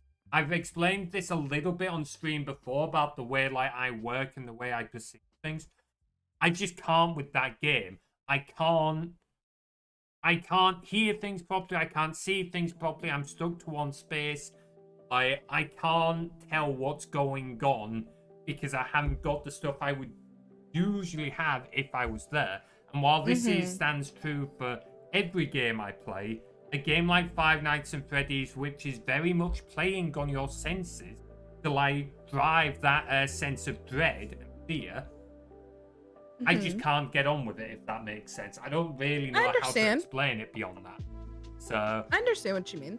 Personally, I would put it at a D, but I put it the first one. Let's see. Yeah, it's the first one, I should clarify. I'd probably put it at a B, so we could probably average it at C. Okay, C it is. Yeah. Max says he still has a soft spot for it. I can't blame him. I do too. I love Five Nights. I have like Five Nights merch. I never listened to the fan songs, even though they were so popular, because I was never really part of the fandom. I was more just like enjoying it from the sidelines. I have heard some of the songs because I do occasionally listen to creators like JT Music and stuff like that, and some of them are really good. But yeah. I have to remind you, you have to pee. Yes, I was about to say, I really need to go before I end up a puddle under the desk. So, we're going to have a short break here, guys. If you want to grab a drink, go to the toilet, anything like that, now is your chance, and we'll be back in a few moments. Okie dokie.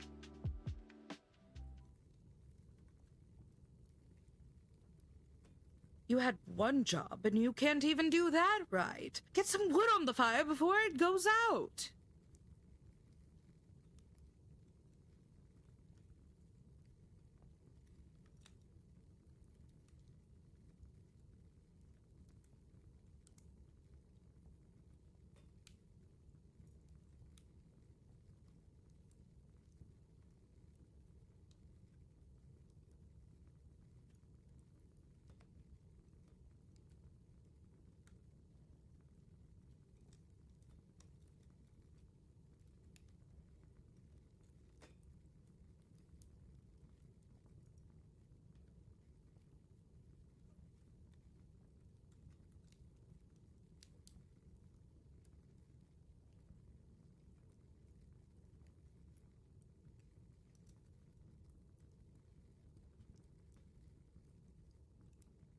So, what's the excuse for letting the fire go out this time? Freak weather pattern or just complete ineptitude?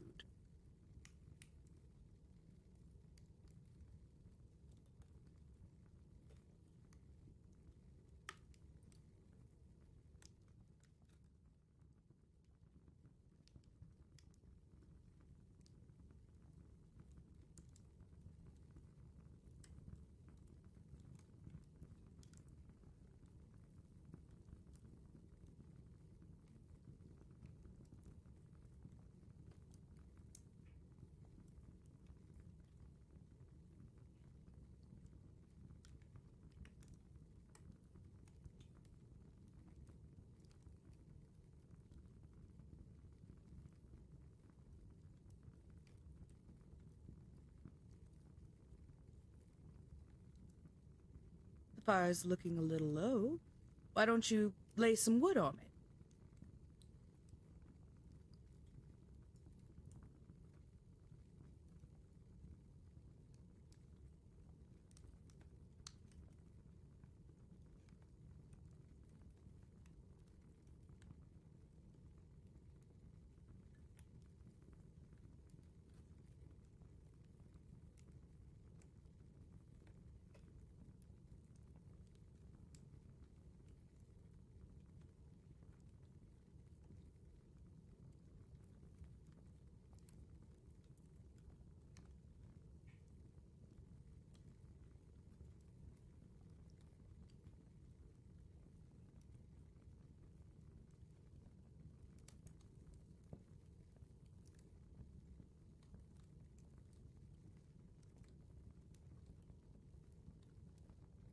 What's wrong with this picture? I'll give you a hint. It's missing something warm and bright.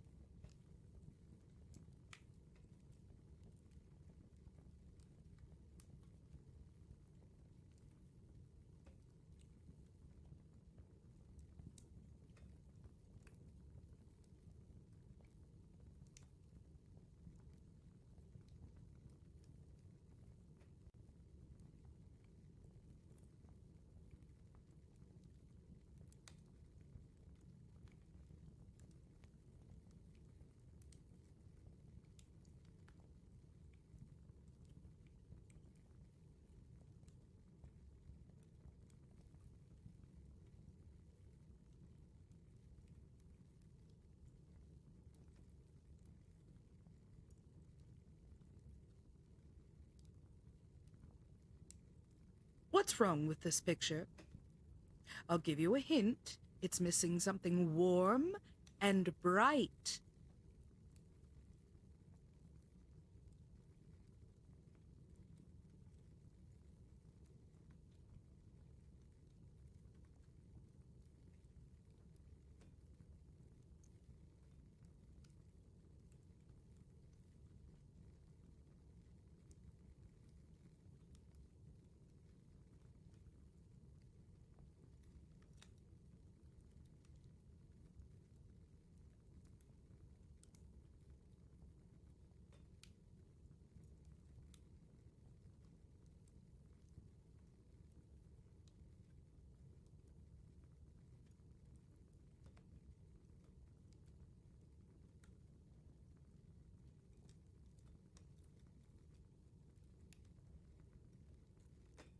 What's wrong with this picture?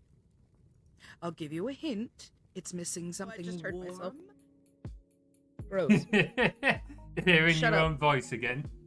Yeah, I don't like it. I thought you enjoyed doing the voice lines. I love doing the voice lines. I just don't like hearing myself. Quick, someone catch Lakea. Make him have to listen to all of them. Too bad, because I muted the stream. Oh, I mean, I could get it to play through the Discord screen share. No. Yes, Oh, I'm cute and I hate it. charming. I'm also the one who's going to wring your neck for this. Make it stop! Oh, nice one, Max. Oh, boy. Hey, you do an amazing job with them, though. Thanks. Thank you. Oh, the little gif is cute. Yeah, Fram did an amazing job with that. I gotta say, the whole effect, considering there's the audio files that's your voice lines, there's the two gifs that Fram did, because there's the talking one and the not talking one. And then all the Python code and that. I didn't expect it to come together quite as well as it has. I expected Max, don't it be to nice to me. I will cry. This is a threat. You know what, though? You did an absolutely amazing job with those Thank voice you. lines, as always. My only problem is I've had this problem since I started acting, which I was 14 when I started doing that, is anytime I see or hear a recording of myself acting, I'm like, You're a liar. Stop lying. I can't sit here and listen to this liar because I sound so inauthentic to myself. It does take a while of, like, I can't say for the acting side specifically, but I know from, like, streaming and, like, recording gameplay and stuff like that, it takes a while of listening to your own voice to get used to listening to your own voice. Like, and even if I'm just talking casually, it's not bad. It's specifically whenever I'm acting something out, I'm like, shut up. Oh man, that's completely fair. And yet we still come to you when it comes for like the D&D videos because like you know what you're doing there. Like you and E-Boy are the two that I talk to now because like you've got the experience with the voice acting stuff like that, and E-Boy has a degree in sound engineering, so he can help me more with like the technical side of it. Like as I was saying to him, I know some of the basics from like making content over the years, but I am never going to pretend like I know as much as him. Well, at least this confirms you were paying attention when we thought you had time off. You're killing me. Did you have I'm gonna proof turn by tying me to a tree? Thing. I'll be honest, I thought it was you grunting for. I mean, obviously it was, but I mean you grunting for. Oh boy. Anyway, should we return to ranking games? Yeah. Yes. What's the next one up? Is it my turn or yours? I put forward Five Nights at Freddy's, so we'll do one of yours. Yeah, but that was a both of us one, so. Okay, I've got one I would like to put forward then. Sure. But I saw it earlier and now I've lost it. Where is it? Ah, here we go. The Hobbit. Aww. Have you played this? No, but The Hobbit is one of my favorite books and one of my favorite plays. Not my favorite movies. The movies. Ever. I really enjoyed the first movie. It was okay. Yeah, second one I thought was okay. The third one I didn't see the point in why it was there. Like, why? I need to stress that I've been a fan of Lord of the Rings since I was 7 years old, and I am 29 now. So 22 years of being a fan. I went to the midnight premiere of The Hobbit. I fell asleep for like 10 minutes because I was so disinterested in what was going on. Yeah. And I felt so bad. Like Martin Freeman, he was excellent as Bilbo. The guy who played Thorin, excellent. Lee Pace, excellent. They did great. It was just like they didn't do enough to make me feel like it was actually set in the same universe as the previous films. It felt fan-made. It didn't carry quite the same as Lord of the Rings, I thought.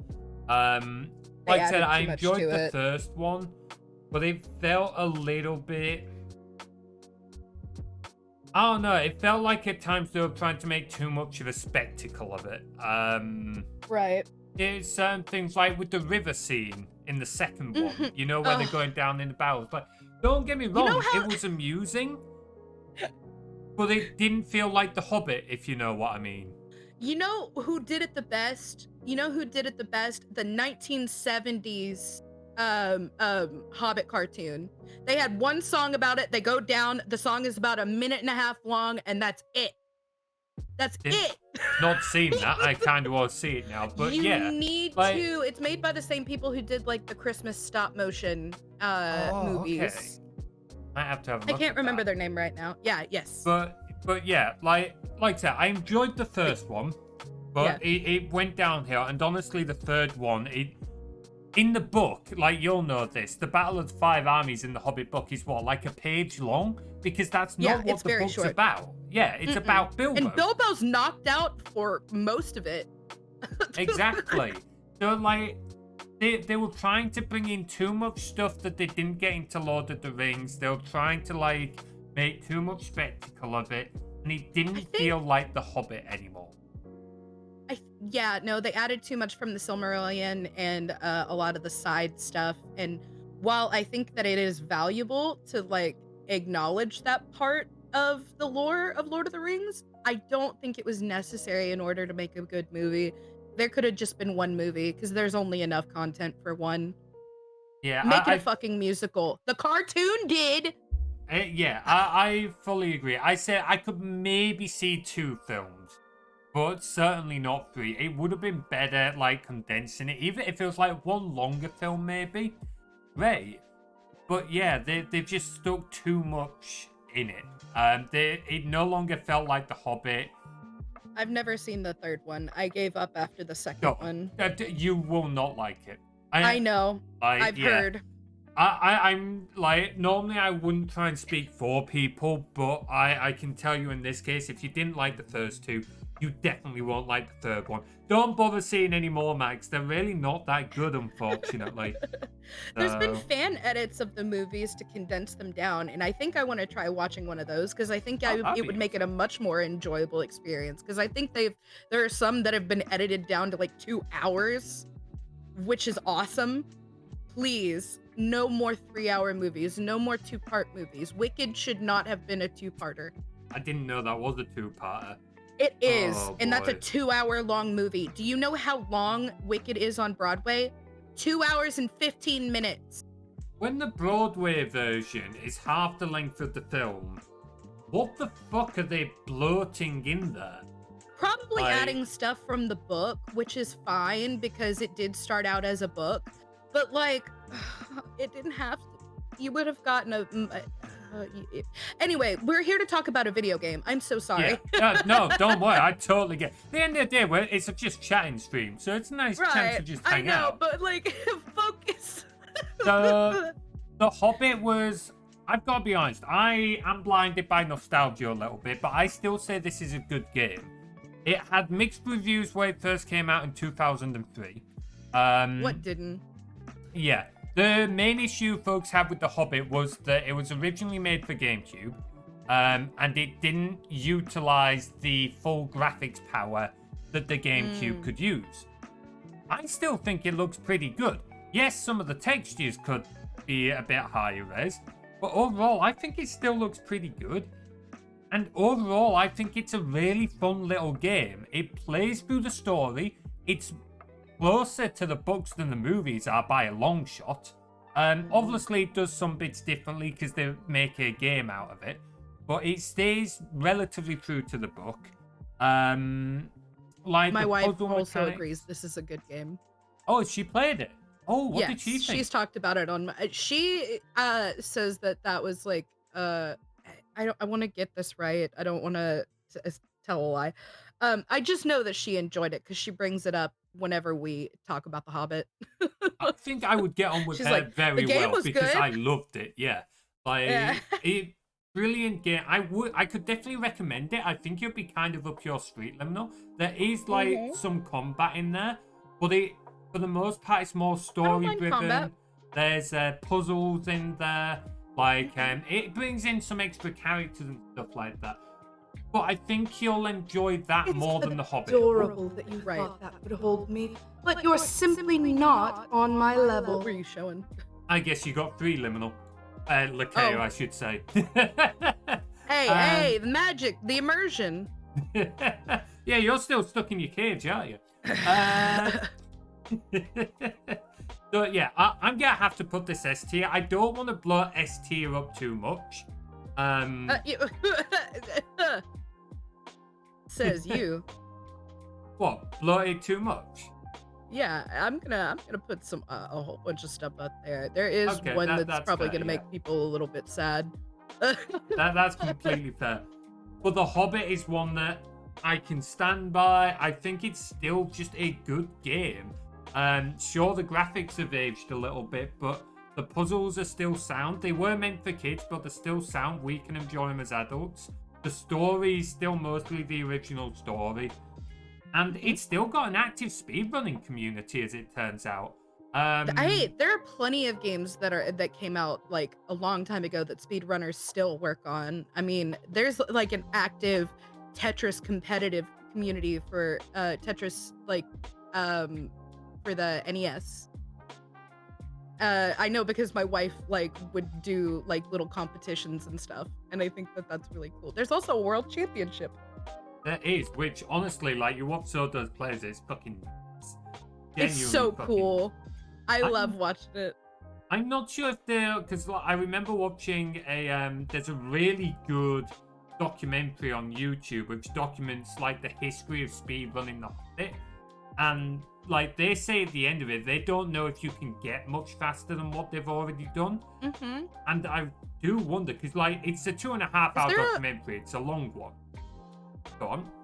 If that like I'm sure that there's somebody who plays the Japanese release because like the subtitles are shorter. Oh, quite possibly.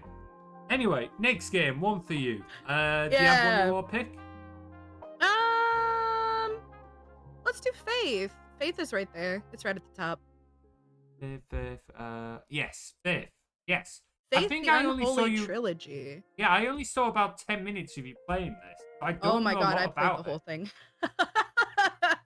Tell us more. Okay, What do you think? So Faith is it's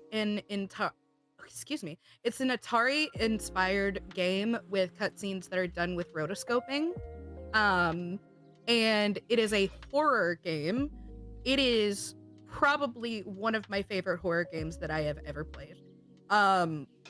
It has a lot of religious imagery, there's cults, there's mystery, there's intrigue, there's a lot of oh, you got caught. Damn it, I'm blaming looping. It wasn't anyone in chat, so I'm just automatically blaming looping. Just strangle that fucking tabaxi with his own bloody tail. I'm in the bag too. What the fuck?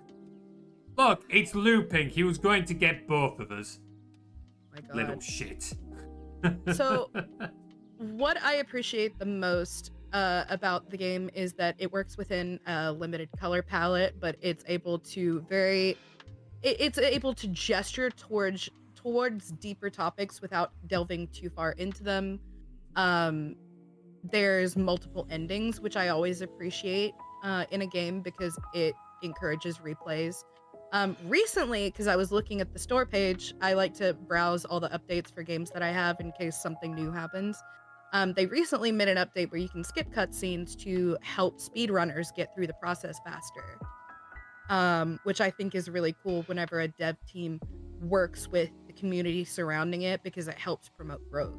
I think that's so cool. That's something I wish we saw more often. I don't think it's necessarily developers' fault. I think that's going to be more of an issue with marketers and CEOs and stuff. Oh yeah, like this that. is an indie company as well, so like Yeah, but I definitely think seeing more like growth between communities and developers and stuff like that around games, in most cases, generally makes for a better game. Not in all, but in a lot of them, it can make for a better game. It's also like social media outreach. Cult of the Lamb especially has really good social media outreach, and they have a whole bunch of crossover skins and other indie games that came out around the same time. I know that there's a Cult of the Lamb skin in Another Crab's Treasure, which I almost feel like I should have put on the list. Well, it's not like we're burning through. I know. Where do you reckon? But Faith, I would put again in S tier just because it was a peak experience from top to bottom. I played the definitive edition, meaning it had all 3 chapters. I played it all 3 at the same time, so my opinion is maybe going to differ from somebody who played it from the start and only played it chapter by chapter. So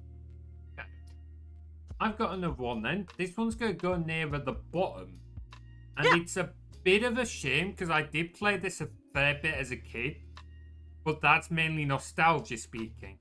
And that's Spellforce. This is the Order of Dawn campaign. There's 2 expansions you can get. Breath of the Wild, not Breath of the Wild, the Breath of Winter. And then there's Spark of the Phoenix. Now, the thing is, I think this is a pretty unique game in the fact there's not many games of its ilk out there. This is a RPG RTS hybrid. RTS? Real-time strategy. Okay. So kind of like Fire Emblem? I've not played Fire Emblem, so I couldn't say. I think it has some of those elements. Go on. I'm sorry. Possibly. So it's interesting because you've got your main avatar guy in the RPG aspect, which you can get different skills, different classes, and like you level up and grow stronger in the usual way. But then, and so the maps you play solo when you play the campaign as your avatar. Then you can get some heroes, which are like sort of your strongest units. You can have up to 5 of them that will join you. But then there's the RTS side where on some maps you get rune monuments. Rune monuments can be of 6 different races. Elves, humans, dwarves, orcs, dark elves, and trolls. And then you're getting into your base build and your real-time strategy side of it. So it's a really interesting niche that there's not a lot of games for out there. Like I know of this one, and there's the Warlords Battlecry games, which are a very old example. But I don't know of many others who are like that. Unfortunately, I'm putting it pretty low down because while the Steam version has had some fixes, some updates to fix a lot of it, the original game, the voice acting was crap. I'm sorry. I don't normally like to be that harsh to creatives, but it is genuinely some of the most bored sounding, like...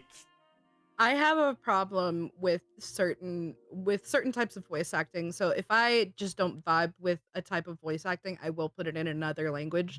Very often I will put it in Japanese. Like currently I'm playing Infinity Nikki, and all of the dialogue is in Japanese, but the subtitles are in English.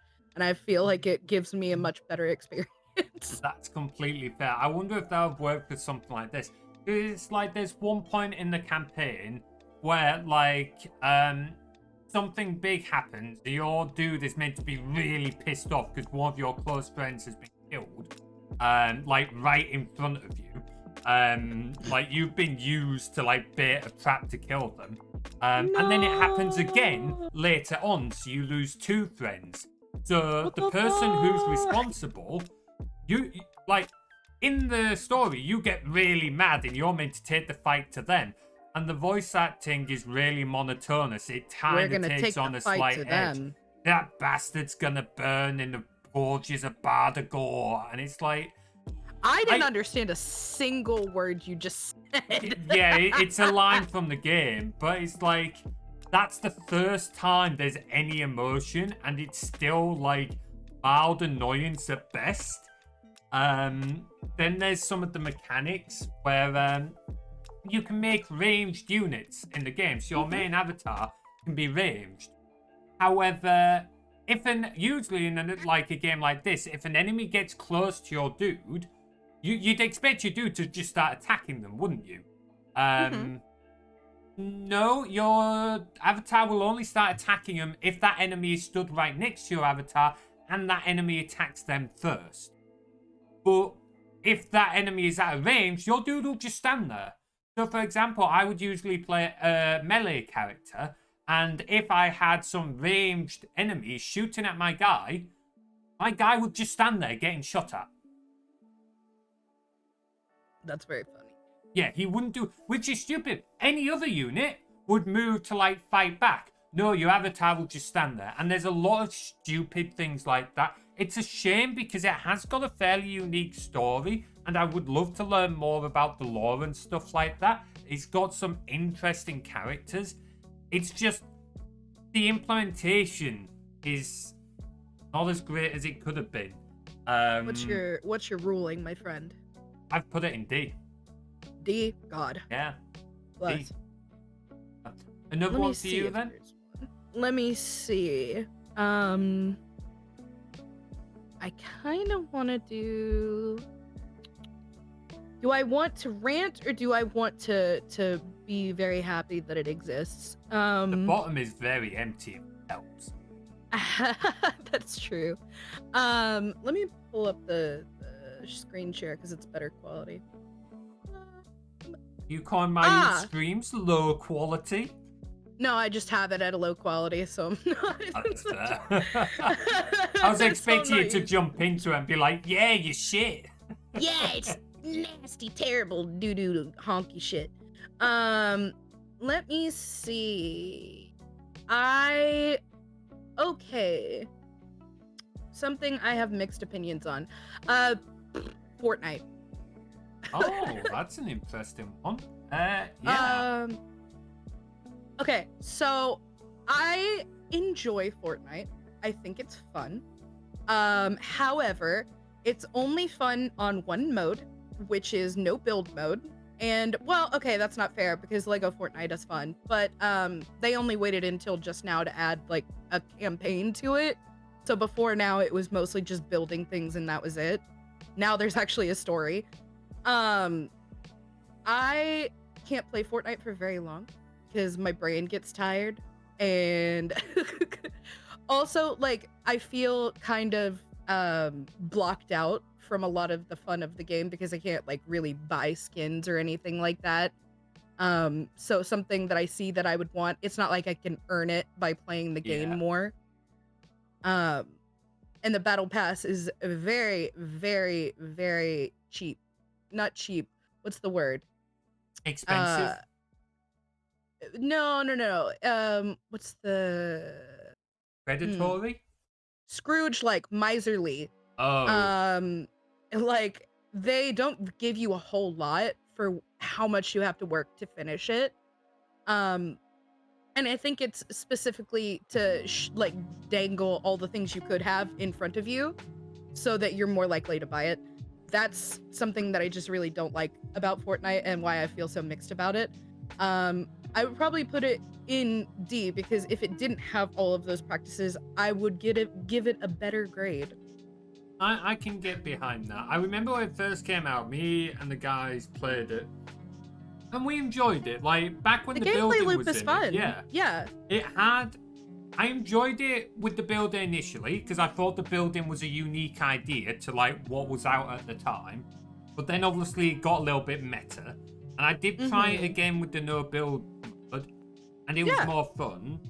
It is a lot more fun on no build mode. But similar to you, I just find it feels a little bit too much like it's out for my money as opposed to trying to be a fun game. It definitely had a lot of the right ideas. Like, I really liked the styling, the graphic styling. As you say, the core gameplay was fun in that. But, as you say, with no way of unlocking anything without basically buying it and things like that, it really is a bit of a letdown, I think. Even now, when you look at like the adverts that crop up on like YouTube and stuff, it feels very much like a look at all these skins and everything. Oh, wait a minute, you've got to buy them. Yeah, it just feels like it's out for my money more than actually giving me a fun experience. Right. I can get behind that. It's a shame, but there we go. Oh well. I've got one. I have a chance to get better. Yeah, true. I've got one that I'm going to put in A tier that could have almost been S tier, but there's just a couple of things holding it back. And that's Ghost of a Tale. I don't know if you've seen that one. I have never heard of this one. So this is one that I got recommended by a community member, and he bought me the game, and I played it quite a while ago. And I really enjoyed it. So you basically play as Milo, a little mouse, who's been locked in a prison, guarded by rats. And you have to try and, like, escape the prison. But, like, the story unfolds. You learn more about Milo and who he was and what's going on, and more about the world as you play and explore more and start talking to various characters. And it's a very nice looking game. It looks really nice, and it is very cozy. And it's a really nice way of how the story unfolds and the way you slowly learn more as you kind of not quite nickel and dime, but slowly piece it together. The They things kind that of hold drip feed you clues and things like a that. little bit, yeah. It's really nice. A couple of things that hold it back from S tier, in my opinion, is one, it starts to drag a little bit by the end. It's fun, like it's nice, but by the time you're nearing the end of the game, you are starting to think, okay, I'm getting a little bit bored now. Okay, there might be one or two new areas, but for the most part, I've kind of done and seen everything. Yeah, it just feels like another area you've got to go and do things in. And then They didn't do enough to shake up the formula for you to keep engaged. I think it's less that, and they could have just like maybe shortened it a little bit. And kept It the does. I was story. gonna say it does feel like they padded runtime a little bit. Yeah. I think they could have just like taken out a couple of bits, which leads into my next point. When a game says a side quest, you'd think that's something you don't have to do to complete the game, wouldn't you? Yeah. That's Nope. Oh my god. No. Yeah. There are side quests, and it's not just one or two. It's like most of them, possibly all of them. I can't remember. You have to do them to complete the game. For example, there's a side quest. You can get like different outfits that you've got to wear at different parts of the game to do like different things.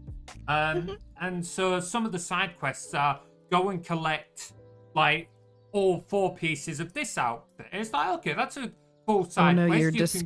You're describing the gameplay loop of Infinity, Nikki, except they give you the whole outfit at once. Wow. Okay.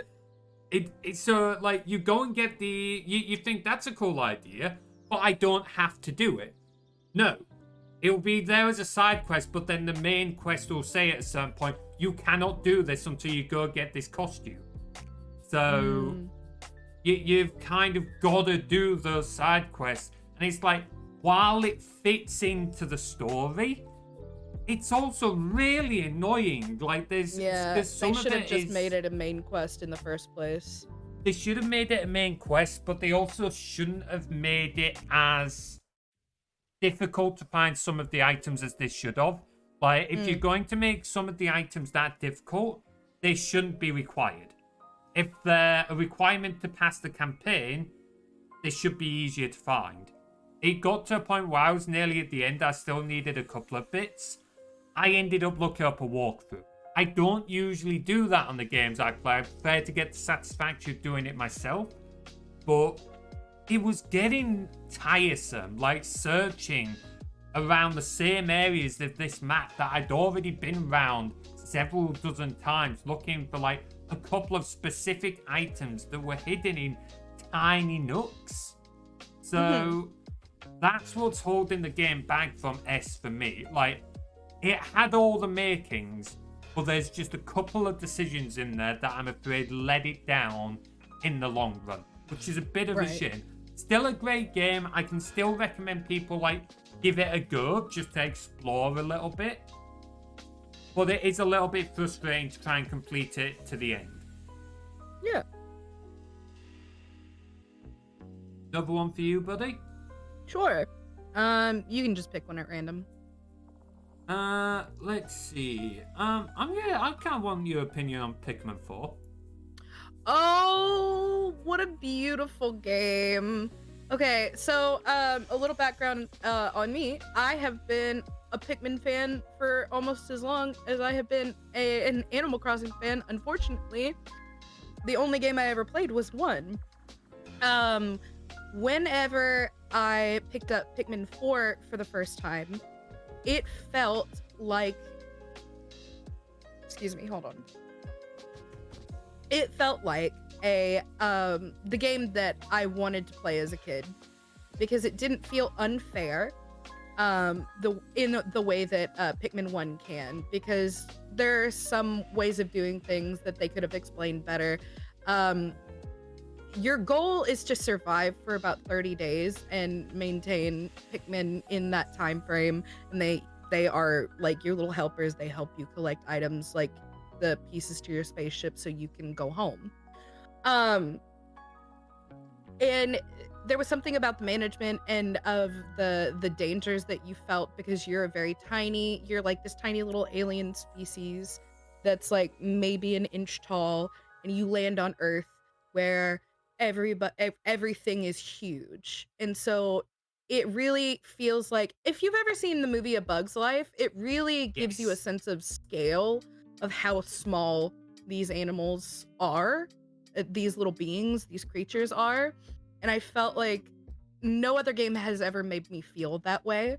Maybe Little Nightmares, but not as extreme, not as an extreme to that degree. Pikmin 4 is the game I wanted to play as a kid. It's like this updated, polished experience that just, the music is beautiful, the environments are very detailed and beautiful, there's time challenges, there's puzzles, there's just different ways to play the game. And this is the first game where you can customize your own character, so you're your own character for the first time, which I think is super cool. You get to meet all of these different unique individuals that really add to the world, even though you're really only meeting a few people. God, I just love this game. I could go on about it forever. The environment is cool. The bosses that you beat are cool. There's time trials, time challenges. And there's a very, very cute tribute to the first game that brought me to tears because I love that game so much. With that being said, easy S tier, easy. I definitely recommend anybody play it. I've not played any of the Pikmin games. I've seen them, but never played them. So I would like to give them a go at some. Please, that it is a Nintendo only thing. You have to get a Nintendo stinker. Maybe whenever the new Switch goes on sale, the original will go down in price significantly, and you can get one secondhand. Maybe, but I don't feel like buying a games console just to play one game. It's a No, maybe I mean, then. there are so many other Nintendo games that would be compatible that I think you should try, like Zelda, like a lot of Zelda games. I've played a couple of Zelda games, and while I've enjoyed them, they started to brag a little by the end. Hey, these are different.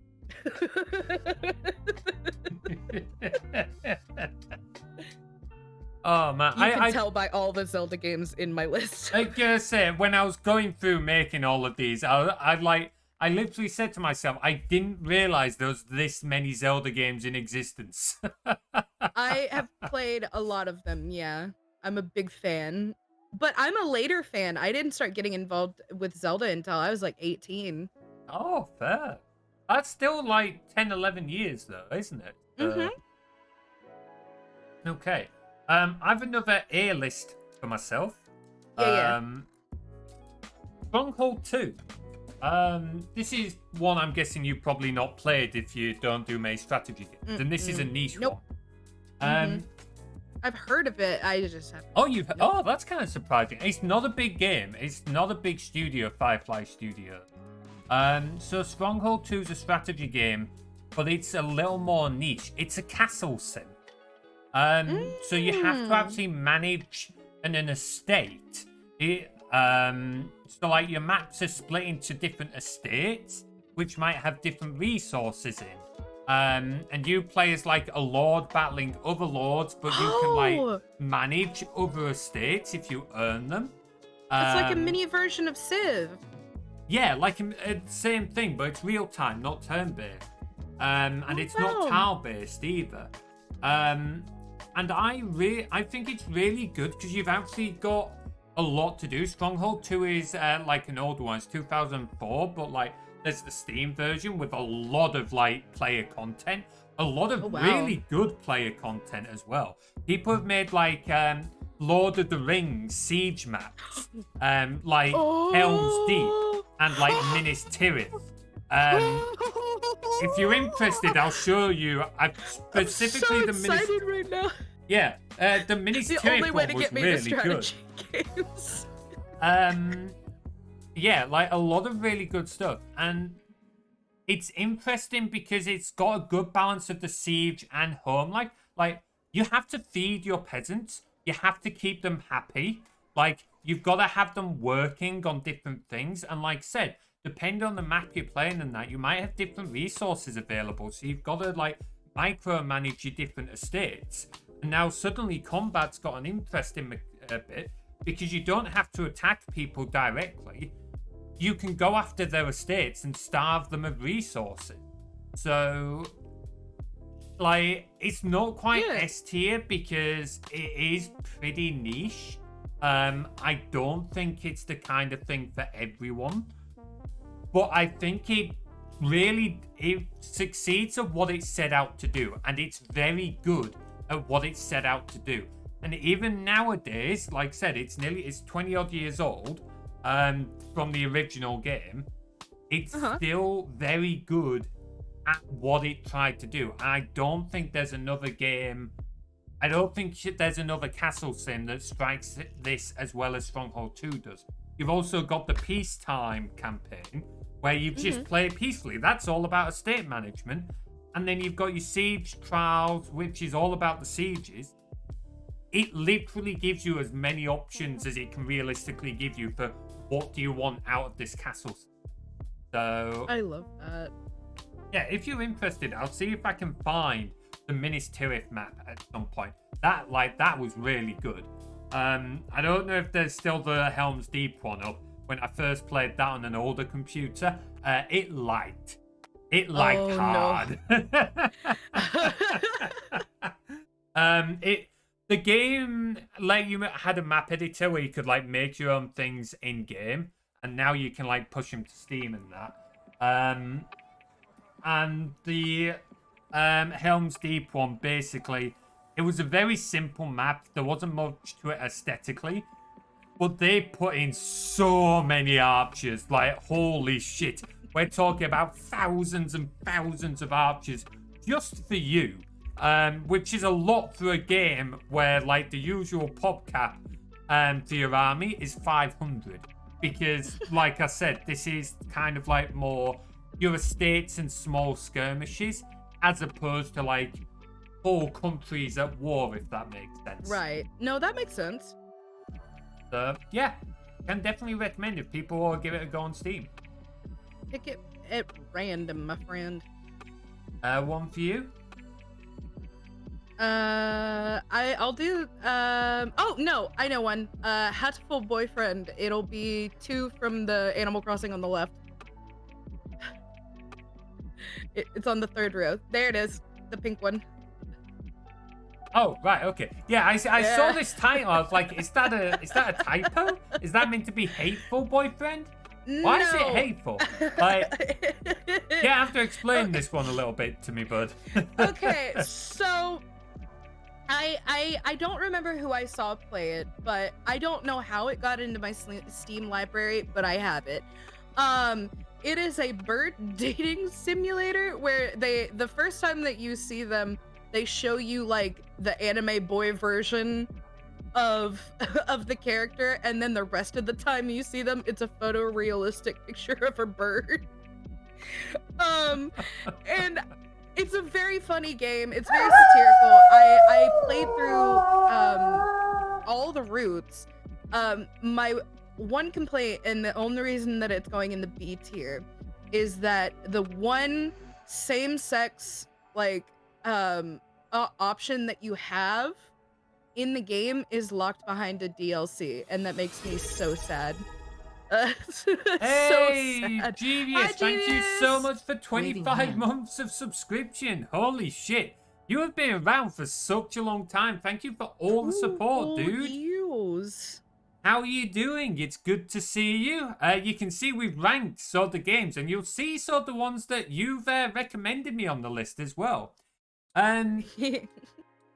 Yeah, that's a bit of a shame that like the same sex stuff is locked behind a DLC. Yeah, that was like, the only bummer. Other than that, it was a lovely time, and I can't recommend it enough. Just like if you get past your like it's a dating sim with birds, like you can see the humor in it, and I think it's very, very funny. I'm not beating the bird furry allegations though. It's just not. It's not happening. Oh. Not long before you join the fairies, I'm afraid. That's the thing. Is like everywhere I look, I have a furry friend, and I'm like, well, dang it. We will convert you. Oh my god. Oh, Even my man. wife is like, you love birds. Birdmen don't use Squidward. I was like, leave me alone. Oh, It's a you're pattern. mobile. Okay, I'll give you a quick rundown, Genius. Mass Yeah. Effect. I had some complaints, but S tier. Loved it. Brilliant game. Devious recommended and bought me some of these games, which is why I'm like pointing a few of them out for it. Ghost of the Tail. A tier. Again, loved it. It was let down by some of the complaints I had at the time. As you know, as you said it dragged on a little bit towards the end. And I didn't like the fact that some of the side quests were mandatory. Not a huge fan of that. I don't think we've done any of the other ones you've suggested yet. I don't think you suggested Cat Quest. Not sure about any of the others. So we'll get to that. But yeah, absolutely. I give it maybe 6 months. And then you'll come out with like a bird version of your blob. No, stop. Because it would be kind of cool. 6 months, I should have said 6 seconds. Because now I'm visualizing it as like an Animal Crossing villager, and that's kind of cute. It would be kind of cute. It would be kind of cute. Because I love the eagles in Animal Crossing. That is not a bias towards the one from the Animal Crossing movie. I'm very sorry. I'm very sorry. He's so hot. Oh man. Yeah, you did. I'm pretty sure you bought me all 3 of them as well, Genius, which was very kind of you. Thank you. ME was absolutely the best of the 3. I did enjoy the other 2, but Mass Effect was absolutely the best of the 3. You can get some, I don't know if you've seen, but some bird fursuits are fucking amazing. They are really cool. Yeah, I've seen some really, really good ones. Absolutely insane. Oh yeah, Brothers. I forgot about that one. Yeah, there's that my one as wife well. split that one too. She recommended that to me. I should give it a go. We have it. I'm pretty sure. Yeah, it's okay. It's quite an emotional game. I'll tell you that now. Oh yeah.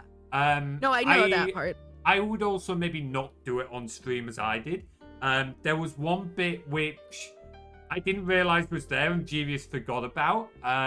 Which was I kind of closed the game off stream, walked past it, and then brought it back up because I was a little bit wary of showing it on stream. I'll tell you about it later on. Yeah, But no, it's outside okay. of I can that- look it up. But outside of that, it's a really emotional game that's worth giving a go. Mm-hmm. I did really enjoy it, and the ending does tug at your heartstrings. Obviously, not gonna spoil it. Yeah, give it a go. On that one, I think I don't remember much of it. I think I'm gonna put it in B though for the storytelling, if I remember rightly. Not quite up there with Ghost of the Tail or Mass Effect for me, but definitely still good. Bird fairies are underrated. Right. Liminal is probably not the one to ask, but I don't get. We separate furries and scalies, right? So furries is like a generic umbrella term. Then underneath that, we've got furries. Then we've got scalies, which are kind of like your dragons, your dinosaurs, stuff like that. Why do we not call? Why have we not got third section for avians? Like, I feel like they've been that's shoved what we've under been furries. calling them. Yeah, I've been calling them avians, but people refer to them as avians. But when the way the community see it for some reason, like when you move down to like the umbrella term, you've got furries and scalies, and everything's kind of underneath that. There's not it doesn't break into any other sections, if that makes Where sense. are the bug furries? Yeah, exactly. Like, you don't see many of them, but there are bug furries out there, but they're just kind of like shoehorned into the furry section. And it's like, I think I've seen a moth outfit, and I think that's pretty cool. there was a spider fursuit at Confuzzled last year, and that was pretty impressive. Yeah, like, you can be pretty much anything. That's one of the greatest parts of it. It really is just what you all be. I know guys who are like, yeah, fuck it, I'm an alien. Like, the shape-shifting alien.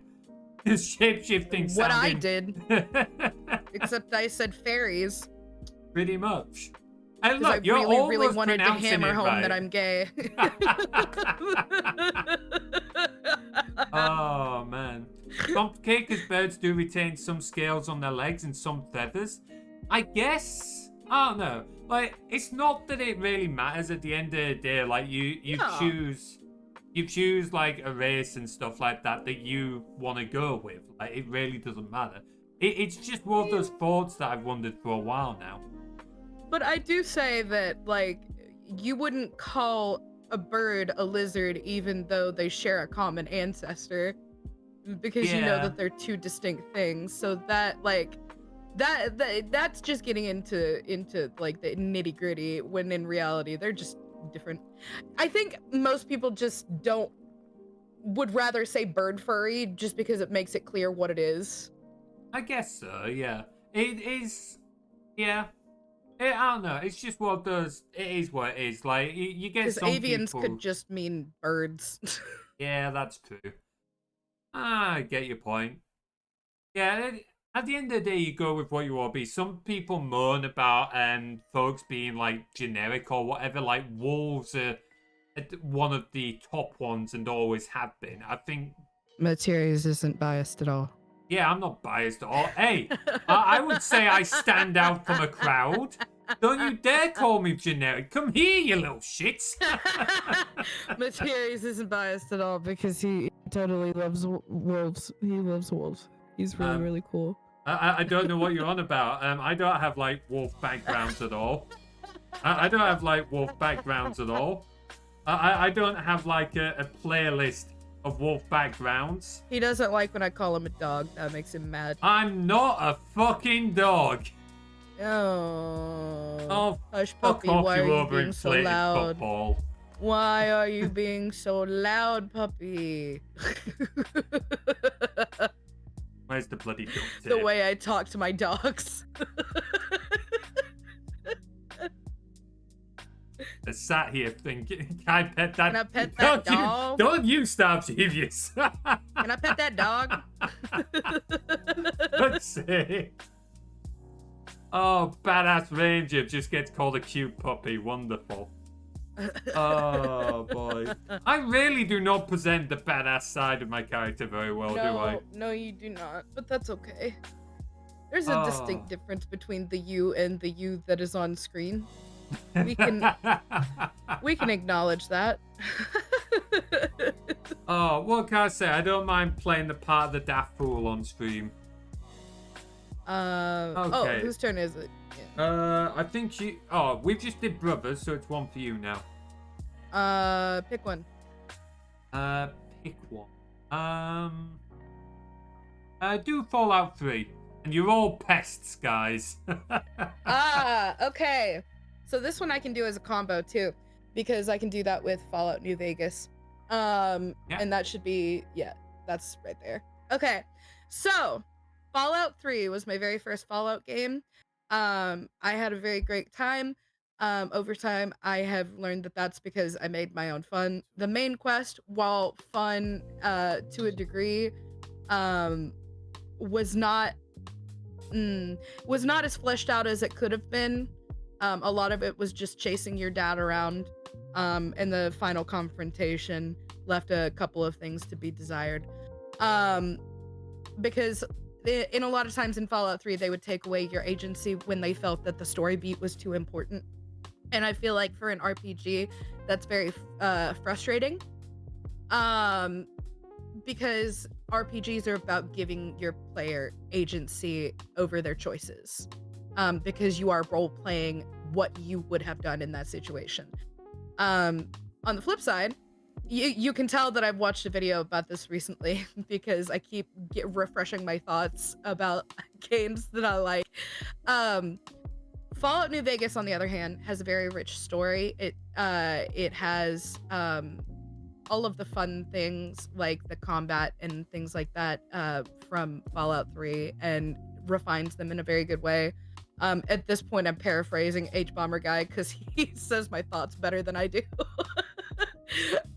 But like, I feel like the combat is a lot more fun and more intuitive. I really like the faction interaction system where your choices mean something. The beginning, the opening cutscene is iconic and nobody can forget it once you've seen it. The truth is, kid, the game was rigged from the start. Blam! Best opening ever. You can't tell me otherwise. Fuck you. It's so good. And I'm a big Matthew Perry fan, rest in peace. Mwah. But there's something so iconic about starting your game with your character dying. Sorry for spoilers for the very beginning of the game. Alright, where's it ranking? You're gonna hate me for this. It's another S tier, but you keep picking my S tiers. Fallout 3, I would put at a I think for the sheer amount that I played and the sheer amount that I enjoyed it, I would put it in B tier. Though realistically, because of a lot of the problems that it has, if I were being less charitable, I'd put it in C. And then, yeah, Fallout New Vegas in S tier. You can tell I have a bias, and if Fallout 4 were on here, it would be an F. It would be an F. Not bad. I hate that game. It just takes away a lot. It feels like a sanitized, unfun version of Fallout 3. Because part of what made Fallout 3 fun is the fact that you're almost fighting against the game. Because like there are moments where you can fight against the geometry and jump around and make your time easier. I don't know. I made my own fun with Fallout 3, but I think that's part of the problem and why I remember it so fondly is because I wasn't really doing the main quest for most of the game. How am I gonna live with the start of a 16-year-old game spoiled to me? Please don't say that at 16 years old. I will cry. Please don't say that. Did I tell you? This probably won't mean much because your education system's different to ours. But right. Did I tell you what one of the first years at university said to me when I was at the game jam the last month? What's that?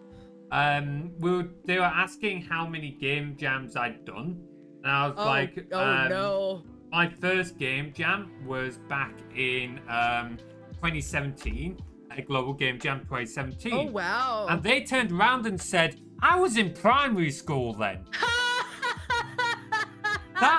Oh my god! I worked in childcare a couple of times, and seeing those kids grow up, and then they're like in college, and you're like, no, you're not supposed to be that old. No, that's weird. That's weird. You're just a baby. You're just a child. You're so small. Why are you 6 feet tall? Yeah, honestly, looking at some of my old explorers and seeing where they are now, it's like, in some cases it's amazing, but also at the same time, it's like, please stop. And then there's other cases where it's not so fun, unfortunately, but such is the way of the world. Just wait until you get a boss that's younger than you. Oh, no. Oh, I have been fortunate to never have that happen. Wait, no, that's not true. And she was one of the worst bosses I ever had. You're right. Oh, no. God. Oh, I just want to add a couple of extras that I realized I forgot. Oh, yeah. Where am I going? Browse. I'm assuming I can... Yeah, there we go. Right. Okay. I'm trying to be fair because I don't want to do all S tiers in a row, but you keep picking the S tier. Well, as you said earlier, we just have excellent taste in video games. We have good taste, yes. Admittedly, mine are mainly because I have community members that tell me about good video games that I've never played. That's true. Hey guys, you wanna tell me about good video? I want to get it from the source. I'm not gonna get it secondhand through Materies. I want to talk to the real brains. Okay, so I'm gonna shift this definitive edition of Age of Empires up to 80, just because I feel like it's in the same case as the first Age of Empires definitive. Oh yeah, you should start doing combos like me. Yeah. Let's see. The Need for Speed Heat. I'm gonna put this C tier. Yes, Mass Effect, Owlboy, and Ghost of Tale. I can fully vouch for all three of those, though we've already discussed Mass Effect. Yeah. So, Owlboy not discussed yet. That's a. I feel like I saw you one. play a little bit of Owlboy. You might have. It's not a long game. I think I only had 3, maybe 4 streams of it. Oh no, it was a fun little one. It had a nice story, cute art style and that.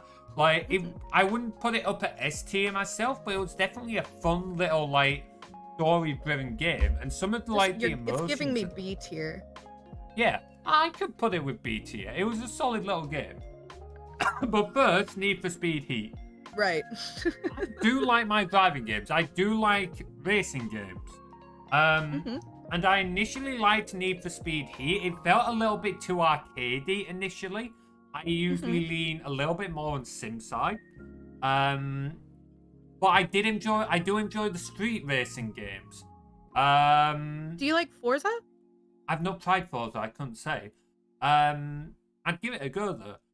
The issue I have with Need for Speed Heat though is, while I kind of enjoyed the story, it was a little generic, it was still enjoyable. It was kind of over real quick. You've got a huge map and the story barely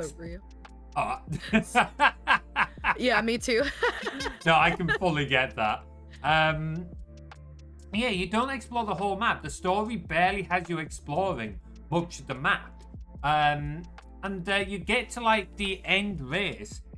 I was playing, when I first played it, it was off stream. I was playing on more, I think I'd upped it to the hardest difficulty. My car was actually on spec, so it gives you a spec for how powerful your car is, and my car was pretty much on spec for what it tells you need to be for that mission. And despite that, I never went over half throttle the entire race for the last race. Oh, so they mean you need to be way above this. This is the absolute minimum that you can be in order to pass this. No. That was I was on spec and it was too easy. The spec. Oh, I misunderstood. Okay, I thought you meant it was too hard. No, it was way too easy. I barely went above half throttle. I barely had to dodge anything. I'd left everyone in my dust and I hadn't used nitro or anything. My car was so funny. Far overpowered. I had no problems out-driving everyone. And so it was just the whole game felt like it was over before it really got going. So it was a shame. I enjoyed what was there. There just wasn't much. So that's why that's only C tier. If there was actually more there, bar the drifting, I never really get on with the drifting side.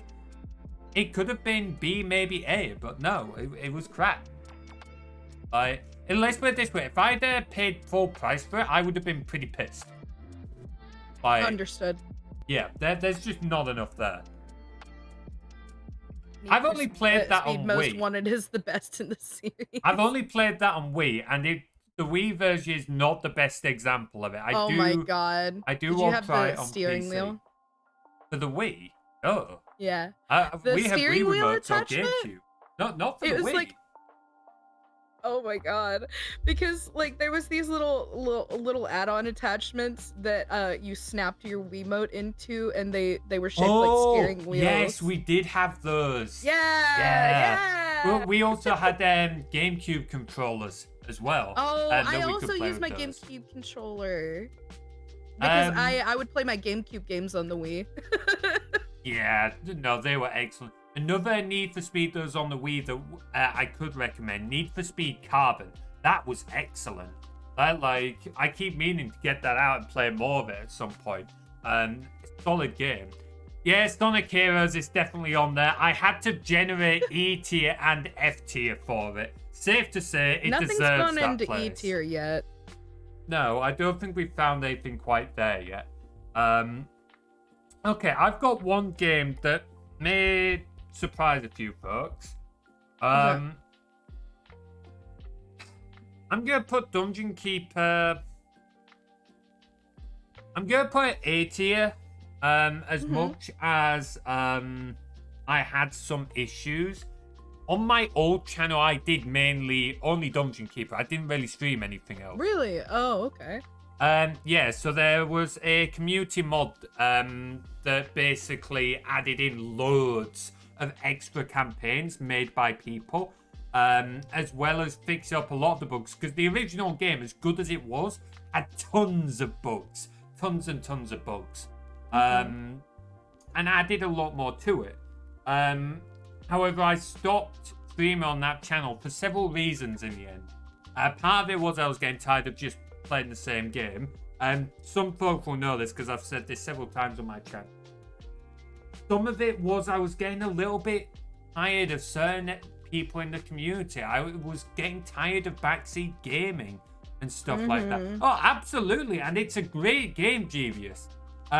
Which is why it's in A tier. So it's a godlike Liminal. I don't know if you're familiar with godlikes at all. So basically, you've got your creatures and stuff like that. So kind of like an RTS, but you don't control them.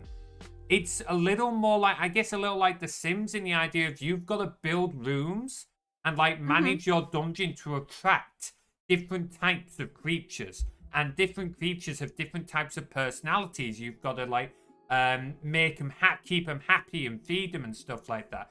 And you play as the bad guy in this game. You're the evil dungeon lord. Like, you have heroes coming to try and kill you, and you want to go beat them. Like, so it's a really cool idea. It's got some neat concepts. It's an old game from 1997. And like I said, too. I was born that year. And yeah, like it's a great fun game. I actually held the world record in speedrunning for all about 12 hours. I'm just going DK1 Devious. I'm not talking about Keeper FX, with that being a community mod separate. I would probably put Keeper FX in the same place. But yeah, I held that world record for about 12 hours, which I was very annoyed about. I hope you kept pictures of that. That's cool. No, it's like the record will still be on speedrun.com. Let's have a look. So basically, there's a lot of people used to run it, like years ago. But then, like, I don't know what happened. The website it was on, like, lost all the records or whatever. So then, people moved, the community moved to speedrun.com. But not many people were speedrunning it. So at the time, Glitchy Four Eyes held the record of 3 hours 36, and he'd been the only person to run it. Yeah, Estalri. Yeah. So I say your name. It's Stallery Scolia. Scolia, okay. So that was my third attempt. And I beat him by like a minute. And I didn't think I was going to beat him on that run. And then literally like 12 hours, I didn't even hold it for a full day. Jim Janak came out with, it wasn't that time, but he came out with a time that was like 20 minutes, half an hour faster than mine. And I was gutted. Wow. Like, I didn't mind the fact that I was beaten. I was just upset because I wanted to hold it for at least a day when no one else had ran it in like a year and a half. So, but I can at least say I was first place for a while. And now, I want to know how people have got 1 hour 43. So the base campaign has 20 levels. But the thing being is, some of those levels are time gated. You literally cannot beat them faster than a certain time. So level 17, for example, is I think it was 24 minutes and 7 seconds. I'd have to double check, but you couldn't beat it faster than that time because to beat that level you had to kill the Lord of the Land. But he Are you allowed to use load... glitches through this? Yes, this is glitched. Okay, so then that's okay. That explains it then. Yeah. So there are loads of glitches that you can use, but like I said, on some of them, you're literally forced to wait. There's nothing you can do. You're stuck waiting because the game doesn't generate what you need for the end goal. It's on a timer. I'm wondering if somebody found a way to. I'm just thinking because like especially with Zelda Ocarina of Time, people are always trying to find a new way to glitch through things and get through things faster. So I'm wondering how long people tried and if there's anything new that they found that makes you go through it faster. For that particular level, no, there won't be. The developers of the community mod had like been through all the code and stuff like that. They confirmed for at least that particular level, you're stuck waiting. There's nothing you can do.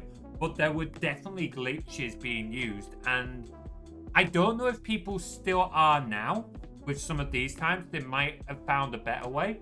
But I know for a long time people were using a glitch, or less of a glitch and more of a limitation that I'd found to get through the last level faster. I found one that was able to cut down.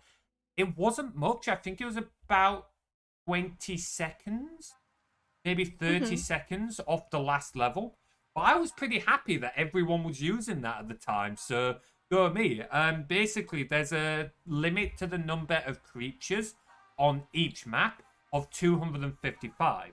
But that's across all players, which meant if you maxed out the creature limit, the Lord wouldn't spawn at the end of the level and it would just instantly win you the game.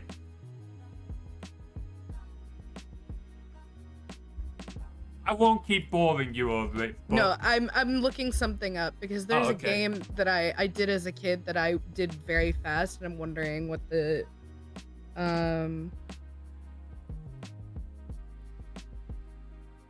oh my god. Okay, so there is a category, and there's only 2 people who have done it. It's called Evergirl, and it was a tie-in for a clothing brand, and I played it a lot as a kid. And there's only 2 speed runs of it. One was an hour and 16 minutes, and the other was 37 minutes and 24 seconds. And I'm fairly certain I can get through that really fast. Give it a go. I think it'd be very funny to try, and much more attainable than doing Portal. Jesus. I have considered doing like another speedrun of Dungeon Keeper again. I have considered trying to do speedruns of other games. They're really stressful. Yes. And you've got to have the focus on, which is one of the issues I found, because I'm not very good at games. So when it comes to streaming, I'm more a streamer that engages with chat and builds like fun tools to create a bit of fun, than one who's streaming to like showcase skill at a game. Which is one of the reasons why I haven't like kept doing speedrun. But I've thought about doing it. Like, it'll be having interesting. A special event is fine. Yeah. Not making it your main content. Yeah. I don't know. I've said I don't know if I'll ever go back to Dungeon Keeper content. Not that, no. Yeah. I still enjoy the game. It's just I did 2 streams of Dungeon Keeper 2 a while ago. And I got sort of users in from the Dungeon Keeper community. Yeah, great, come join in. A couple of them immediately started backseat gaming again. And it was like, well, my rules say don't do that. Please don't do that. They carried on. I was like, well... People don't read. Yeah. I'm not streaming Dungeon Keeper anymore. So, which is a bit of a shame, but there you go. Hey, anyway. It's something you can still enjoy in free time. Oh, yeah. Absolutely. I still boot it up and play occasionally. Okay, so I don't think we're going to get through all of these. So Sure. maybe 2 or 3 more? Yeah, just pick. I'll do Animal Crossing last. Just pick Okay, one well, for it's me. your turn next if you want to pick one. I just at random. Maybe one that we both played. Love So, having you around, Jeevious. One we've both Yeah. played. What have we both? We've played Ocarina, haven't we? Yes, Ocarina of Time. Where's Yeah. that one? It's the one at the bottom. That one? Yes. Okay, where would you put that one? Even though it is hailed as one of the best games of all time, and it is one of my favorites, probably in the top 10, top 15, I would put it in B tier if it's in its base form, not in like the remake. If it were the remake, it would go up higher. Because I know there are a lot of purists that really, really love the original, but there are some mechanics that are just too, if not buggy, then too janky to fluidly use. Like the camera, it was a new technology, and they obviously were trying their hardest with it, but it is still something I felt like I had to fight against every time I played. And that frustrates me to no end. I do not like when a game tries to force me to use a camera in a certain way, but that was a limitation of the time. Something that I would like to say though is that I think that it has the strongest presence of a lot of the games in the Zelda series. It has a lot of the core things that make it a Zelda game, and because I had gone back and played a 2D Zelda recently, whenever I played Ocarina of Time, I could see how this was translated from a 2D to a 3D map. And I could see like design elements that are common in the 2D Zeldas just done in a 3D form. So in that way, I think it was transformed well. So that's the reason why it's in B. Sorry, I talked a lot. I like that game a lot. I would put it in C more myself, but I'm happy to like shift it up to a B if that's where you want to put it. Yeah, what you gotta say about it? So I would agree for its time. I didn't play the original. I played like a modded version that would play on PC. But I would say it was amazing what they managed to achieve for the time. Like considering when it came out and with it being a 3D game, 3D games were still a very new thing at that kind of time. And you could see like the limitations they were working. And I would say like I surprisingly didn't have too much issues with the controls. They were a bit janky, but they weren't like too bad, I thought, considering what they were. My thing is more the thing I've had with the Zelda games I played, which isn't a lot, but the ones I have played, like this one and Link to the Past, they drag on a little bit. Yeah, that too is a long problem for of me. the older games. They tend to keep it more brief in the newer ones. Yeah, it's like, so I've not completed Ocarina of Time. That's partly because the game broke, and I didn't get around to fixing it. And when I did eventually get it working, it was several months later. I was in the water temple. I didn't remember what I was doing. I couldn't figure out what I needed to do. I think I played it for like 20 minutes on stream, then fucked off and played Minecraft. It's like, I do enjoy the Zelda games, but those ones at least dragged on too long. I feel like a lot of... Oh, sorry, go ahead. I was just gonna say, I would personally put Link to the Past slightly higher at A. I think it feels more like a complete game, and it's easier to like play all the way through. But it's still like so I would put Link past B myself, and this at C. But yeah, like that was more my issue. They've just drag on for too long. I feel like if you liked Zelda A Link to the Past and you want more of that feeling, but in a more concise way and in a, I would think, more stylistically pleasing way, I think Minish Cap is a very, very good play. Did I put that on here? Yes, you did. I did. Somewhere on it. Could be anywhere. Yeah, it's right at the bottom. I see it. Yeah.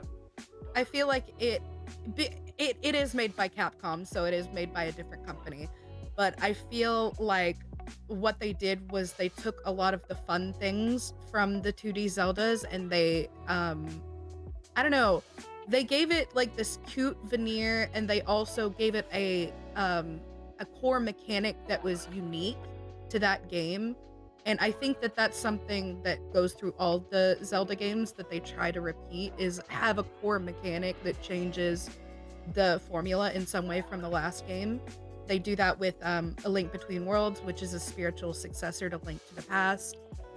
They do that with Echoes of Wisdom, which is also a successor to Link to the Past and Link Between Worlds, and Link's Awakening as well. For that, I would put it in A tier. Interesting. Okay. Was that Link to the Past, sir? Link Between, Minish Cap, and that'll be at the bottom. Okay. Was that this one? Yeah. Okay. Echoes of Wisdom, just put that in S. We don't have time to. Okay, yeah, that's an S. Yeah. Let's just see. moving through at a clip. Yeah. So, let's see if we can speed through a few more then. Okay, Lethal Company, I think is a great game. I'm gonna put it up in A tier. As well, I think so. Yeah, it's not anything major. It's just a bit of silly co-op fun. It's made by one developer who's also a furry, funnily enough. Mm-hmm. It's not trying to be anything but a bit of spooky fun. It knows what it's trying to do. It has a bit of fun with it. And it lets the community have fun with it as a result. Oh yeah, modding is the heart of that game. Yep, playing this with crowd control, fucking hilarious. I really want to do that. For some reason, one of the past times I tried, it didn't work, but I want it. If you want, I'll give you a hand. We'll get you set up one way or another, because it's absolutely hilarious. Okay, next one. Let's see. Sonic Adventure 2. I'm going to put as I have B. not played that one. Have you not? I've played the Shadow game, and I have played Sonic Adventure 1, but 2 is one that I never got to play. So Sonic Adventure 2, from what I've been told, is considered the best of the Sonic franchise. Mm-hmm. I enjoyed it, and it's definitely better than the first one in terms of it's nowhere near as janky. It's a lot better at directing the player and stuff like that. But as we were saying earlier, part of the reason we liked the first one, with it being in A tier, is like that nostalgia and the feeling. I didn't quite get that vibe from the second one. It was still a fun game that I enjoyed. But the nostalgia and the character and stuff like that from the first one kind of sold me a little bit more. Mm-hmm. Okay. Dungeon Keeper 2, I'm going to put as a B. So a second game to Dungeon Keeper. Fun. It added some more mechanics and built on things a little more than the first one. But it lost some of the charm that the first one had. They kind of made it a little more like cheesy jokes in some ways, which were amusing, but it kind of lost the "we're the big bad evil guy" kind of thing. Undertale, you haven't played that? Oh! No, I've not played Undertale. Oh, no, I haven't played it you have yet. to play it. It's on my so to-play good. list. Where would you put it, Liminal? Oh my god, that's an S tier. That's another S tier. The story is wonderful. Each and every character is memorable. The different play styles offer a unique story to you. Even it even has replayability as a factor, because there are some voice lines that you get from that you wouldn't unless you had played the game before. I think Undertale is probably one of the best indie games to ever have been released. Also, the music fucks. It's so good. Because Toby Fox is a king. Toby Fox is a king. He also has recently been doing some music for Pokemon. He's worked with composers and orchestras. He's worked on video games now. Also, he's one of the funniest people putting posts on Blue Sky. I have not been able to get his edits out of my head. God, I love Toby Fox. I've not looked to them. With him. Okay, let's try and speed through a few more, because we're about 3 sorry. hours per stream. But if we can go, are you good for another 15 minutes? We try and speed through these Yeah, last I'm ones? good. Yeah. Okay, Crash Bandicoot Remastered. The first game I really enjoyed. I'm going to put at like B. solid platformer. I had fun with it. Second one was a little more crap, C. I'm going to put the third one at E. In fact, I'm not second one at C. Okay, just narrowly a C, maybe closer to a D.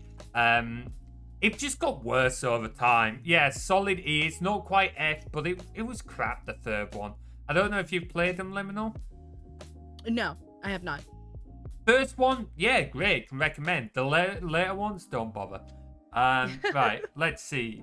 Pokemon Ruby, I don't think you've played, have you? But I have not, no. We I played with enjoy chat it. that one time. Yes. There was that one. With chat still haven't got to the first gym on their playthrough. We'll try our yet. best.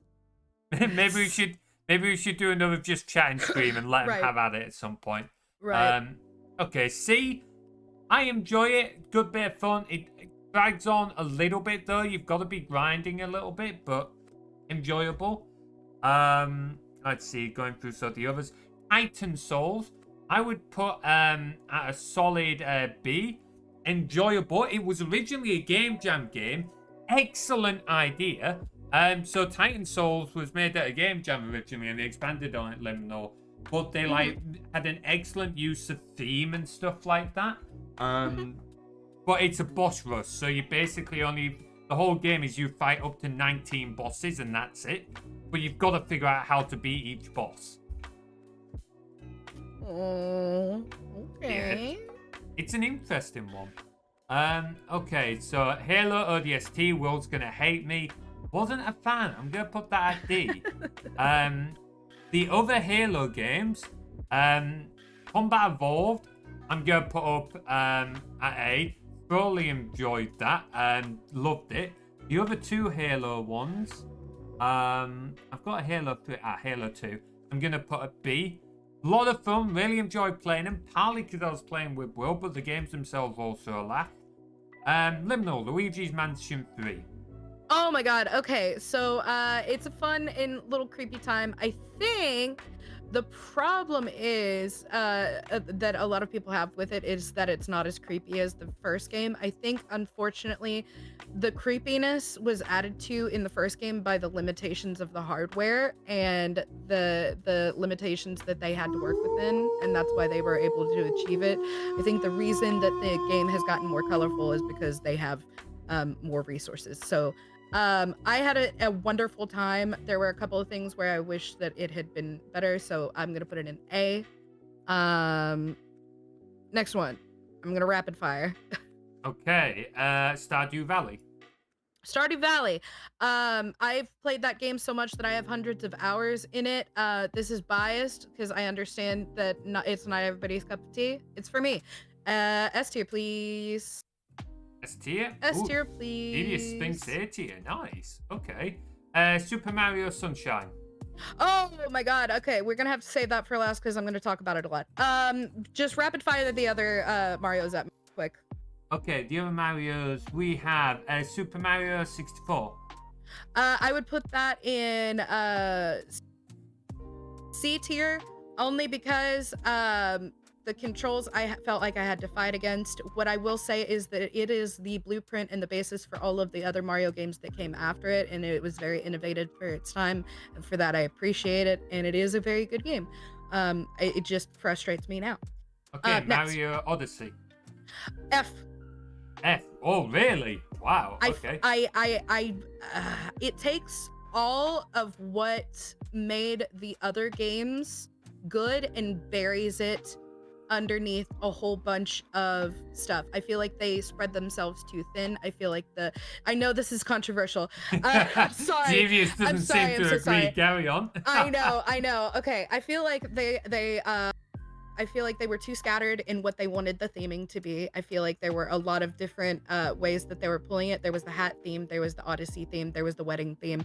And I understand that they were also pulling from the Odyssey tale itself, but if there had been more of that in the story, I would have understood it more, unfortunately. And I also hate the Brutals. They're really ugly. I'm sorry. Okay, fair. Super Mario RPG. Super Mario RPG. I have no opinion on it at all. I was just surprised. Yeah, I know that a lot of people really enjoy it, and I'm terribly biased, and you'll see why in a little bit. Super Mario RPG. I am not the biggest fan of RPGs, but I am a big fan of Mario, and I like the humor that's in this game. I have not completed it yet, but I think for what I've seen and what I have experienced, I would put it in a B tier. B tier. Okay, I'm gonna give Mhm. Liminal a rest and go through some of mine. Cat Yeah. Quest 3. I'm gonna put in D tier. I enjoyed it, but it was just like getting out a little bit. Like I said, it lost sort of quality of life stuff earlier. I'm doing great, Wolf Boy. Not gonna answer super much though, because we're trying to speed through these though, sorry. Yeah, just the Cat Quest games, it was getting a little bit old by this point. Mhm. And it felt shorter than the others, like less gameplay and such. Not as good. Then we have Neverwinter Nights. I'm gonna put it at C. Now the game itself, the engine with all the extra campaigns and that, I would put up at A. Unfortunately, the Wailing Death campaign is fucking shit. Thank you, Wolf. Which would go down in E. So it's in C as a combination. If the base campaign was better, it would be a lot higher. What else do we have? A Skyrim Special Edition. I'm gonna put this up at A tier. An awful lot of fun. Like so much content to that game. It's probably one of the most lived-in worlds I've ever played. With the amount of stuff that can happen, it's insane. Also, an ADHD's person's worst nightmare. Poor Tim was having an aneurysm watching me play this game because I was yeah, all over the place. It's even worse with crowd control. Fucking hilarious. The amount of times these assholes sent me to jail. Fucking hell. Anyway, what else? Okay, Inscription. This game was spoiled for me. I played it off. Yeah, I played it off on the stream, pretending like I worked it out. I didn't. I read the message in chat, and I didn't want to like ruin the whole stream. I wouldn't have ruined the whole stream. Yeah. So I lost interest, and I don't think many people really were really that interested anyway. Because it was by far the least viewed streams of my channel. While I'm not normally one for views, we usually average like 8 to 10 views. This game averaged 2. Oh, go on. I have to tell you, that's an S tier game for me. Really? You know how much I love that game. That is one of my most streamed games. I love that. That's one of my most played games. I list it as one of my favorites. I love the system. I love the story. I love the ARG I could do without. I think that's annoying. But other than that, I think that it's a very clever game. I feel like it's very similar to a lot of the card games that I have played. I'm a big fan. I think it was a great game. Like I said, I'm kind of soured a little bit by that. I think I would have had more fun if I'd just played it by myself, to be honest. But it is. I played it before I streamed, so. That's fair. It's as you say, it's a really clever idea. I liked what it was going for, like the undertones and stuff like that. Absolutely love it. But it's about B. It's not quite S tier for me. Hey, Hyper. Genius says it's A tier. Interesting. Wolf Warrior also marks Skyrim as S tier. Okay. Let's see. Portal. I enjoyed. Unfortunately, another like mild sour spot for me for Portal 2, as people are getting a little bit backseaty. Less backseaty and more they couldn't believe that I was missing something obvious at the end of the second game. Listen, me. Yeah, that's multitasking. Yeah. So. But I put it up front that I'm not very smart. So if you're coming to my channel looking for Nat Geo, you're not getting it. I'm putting Portal 2 A, Portal B. Both great games. I enjoyed I would put them. Both A. That's me. Yeah. I don't quite put them at the top, but they're enjoyable. Okay. But I had fun. That's the point, Hyper. No one ever needs backseating. Sorry, Hyper. No one ever needs backseating. As long as someone's having fun. It's a listen, it's a case-by-case basis. If I didn't ask for it, that's different. I did ask for help. In that case, I did ask for help. See, if you ask for help, I don't call that backseating. Maybe this is just me, but I don't think that's backseating. You're asking someone to, like, come help you at that I guess point. so. Backseating for me is when people are trying to tell you what to do unwarranted. Like, you haven't asked for help or anything like that.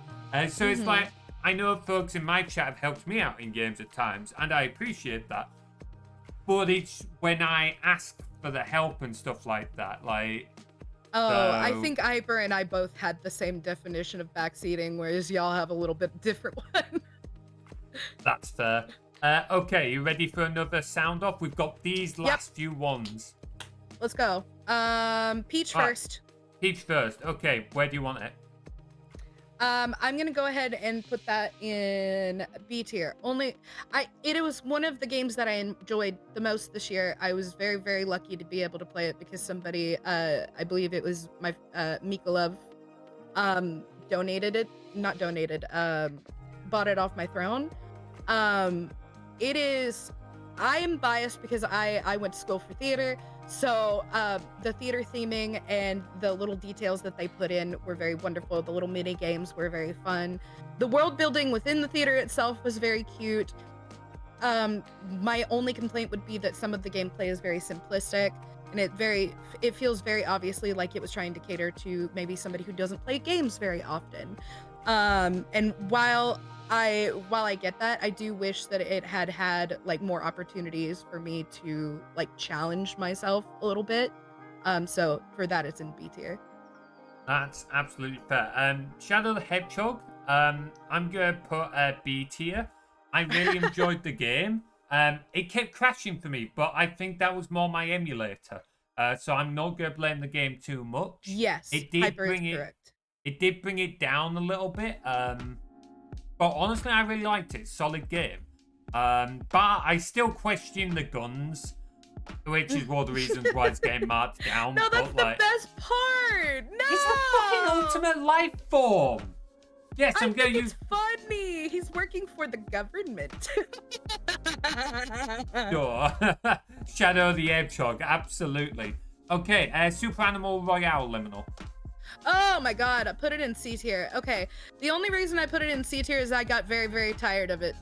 I got so because I was playing it a lot. And while it is a lot of fun, the gameplay got very repetitive and it only had like 3 modes. So maybe they've added more since then. I just haven't picked it up. I played myself to death on that one. That's fair. Splatoon Seems 3. ages ago. That was one of the first games I streamed. Splatoon 3, A tier. Only because the DLC made it much more of a big game. My only complaint is that I don't feel as connected to it as I did 2. Okay, Little Nightmares. Little Nightmares, that is an A tier. The only complaint is I wish it was longer without having to get DLC. Okay, The Stanley Parable. Oh my god, S tier. Funniest game I've ever played. Just a wonderful narrator, multiple pathways, multiple different endings, and the deluxe version adds like a whole bunch more to that. So I think that's a really good game. Pokemon Trading Card Live. Oh my god. Okay, so I'm gonna put that in B tier. I have a little soft spot for it because that's like the game that got me into streaming. It was the first game that I ever wouldn't have found either of you without Pokemon TCG. That is true. I put a lot of love into that, and now they have the Pocket Edition, which is just an easier version, and it's great. Awesome. Super Mario Galaxy. I used to hate it about as much as I hate Odyssey, but that's because playing on the actual Wii made me sick. So it's actually gone up. I would put it in B tier, because I got to play it on the Pro Controller because I have the 3D All Stars pack. You've got disagreements in chat there. S tier. I don't love it as much as the next one. Oh, but it absolutely is genius. You are 100% right there. Interesting to see what brought a lot of folks in. Okay, Sunshine. All right, let me rev up. Super Mario Sunshine is the best 3D Mario ever made. It is an S tier. It is godlike. And you ask me why? It's because it has the most cohesive hub world and aesthetic of the entire 3D Mario franchise besides Galaxy. I think that the hub world is more interesting than Galaxy because it feels like a real lived-in town. It also employs tactics that they use in Dark Souls where you can see other parts of the map from the hub world, so it feels more like a more realistic world. It's got a fun mechanic of moving, and you can... Fucking hell, breathe, buddy, breathe. People hate this game, and it makes me mad because I feel like it's got a good variety, and I think that it's fun and varied. I think what sets me apart from other people is I didn't really care about 100%ing the game. I cared about finishing the game, which is 60 stars. That's a full game. You don't have to do the 100% to enjoy the game. Anyway, that was my take. Sorry, I'll breathe now. Okay, the 2 Animal Crossing games that I can't quite read the tags on. Oh no. Oh no, okay. Okay, so I can do those together. Animal Crossing New Horizons. Yeah, I know, my baby. I'm sweating now. New Horizons I would put in the B tier. It would get a higher rating if they had supported it for longer. Unfortunately, they decided to move on to different projects and they put this game down, which I feel like was a big missed opportunity. The only reason, because they put a lot of care into it, there's a lot of items and a lot of stuff like that. Now, Animal Crossing population growing. The very first Animal Crossing that was for the N64 S tier. You know where it's going. Oh, so down here then. I'll fight you. I'll fight you. I'll pull your hair out. Come at me. Come at me. I'll leave the call, I swear. Animal Crossing population growing has the most fleshed out NPCs. It has the most character out of all of the Animal Crossing games. Something that I would like people to know is that a lot of the core mechanics that they liked in New Leaf, a lot of the things that they liked about the characters in New Leaf are from this core game. A lot of the things that you like have been evolved from that one. I think that a lot of people forget about it because they weren't even born when that game came out. And a lot of people don't have a GameCube. Okay. It's one of my favorites. I've loved it for 21 years. Anyway, sorry. Well, that's all our games. I know we rushed through a lot of the last ones, but like, yeah, I think we've gone through them all. Honestly, like, I think for the most part, we've got a lot of good games here. I think we both kind of prefer to stick to games that we reckon we'll enjoy, or get like good recommendations of like community folks and stuff like that. Mm-hmm.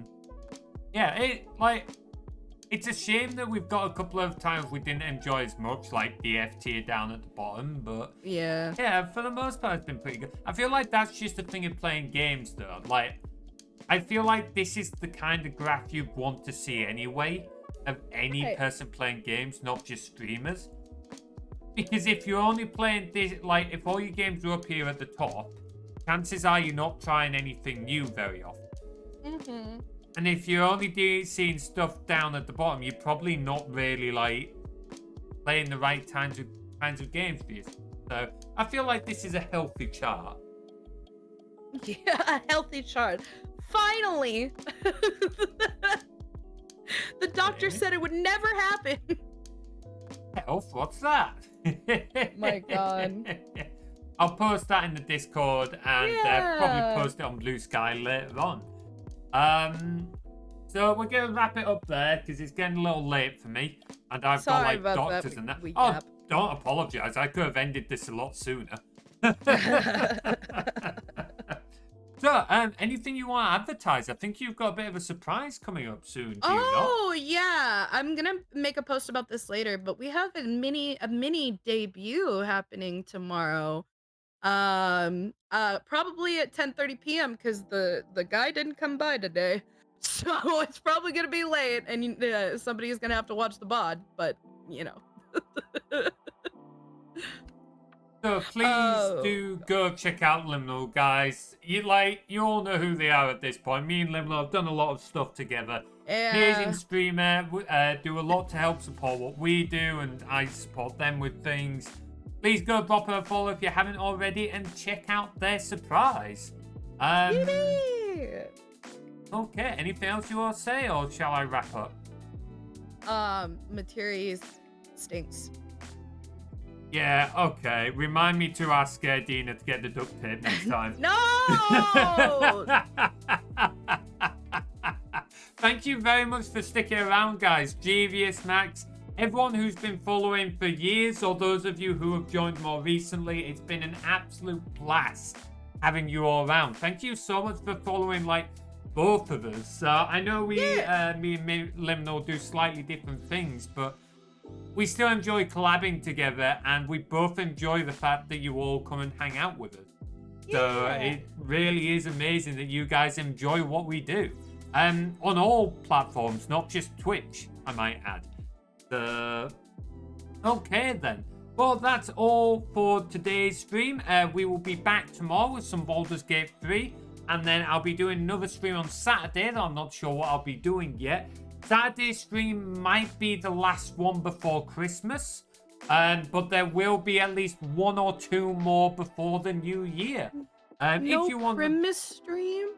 No Materies clause? I'm going to see my parents for Christmas, I'm afraid. Christmas is ruined!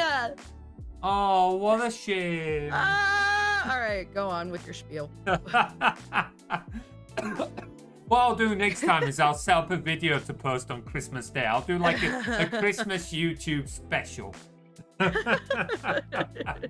Yeah, if you all join our Discord, so please do come in and say hi to the rest of the Rangers. Hyper, that is absolutely amazing. Holy shit, thank you so much, dude. Thank you, Hyper. Yeah, come summit hi to the rest of the Rangers. We talk about games. You can see my schedule, and you can see some of the other stuff that not just me, but also other members of the community get up to. Anything else you want to say, Sean Liminal? Nope, I got nothing. Okay. I think we'll end it there for today. I'm not going to raid out because I'm not going to then have to spend ages talking to another streamer, because you know how easily I get distracted. It's fine. Yes, I say that, but how often do I say I'm going to lurk in your channel and then don't? Yeah, no, right. Okay, guys, thank you very much for watching. It has been an amazing stream as always. Don't forget to check out the new D&D video before I forget, and we'll see you next time. Take care. Bye.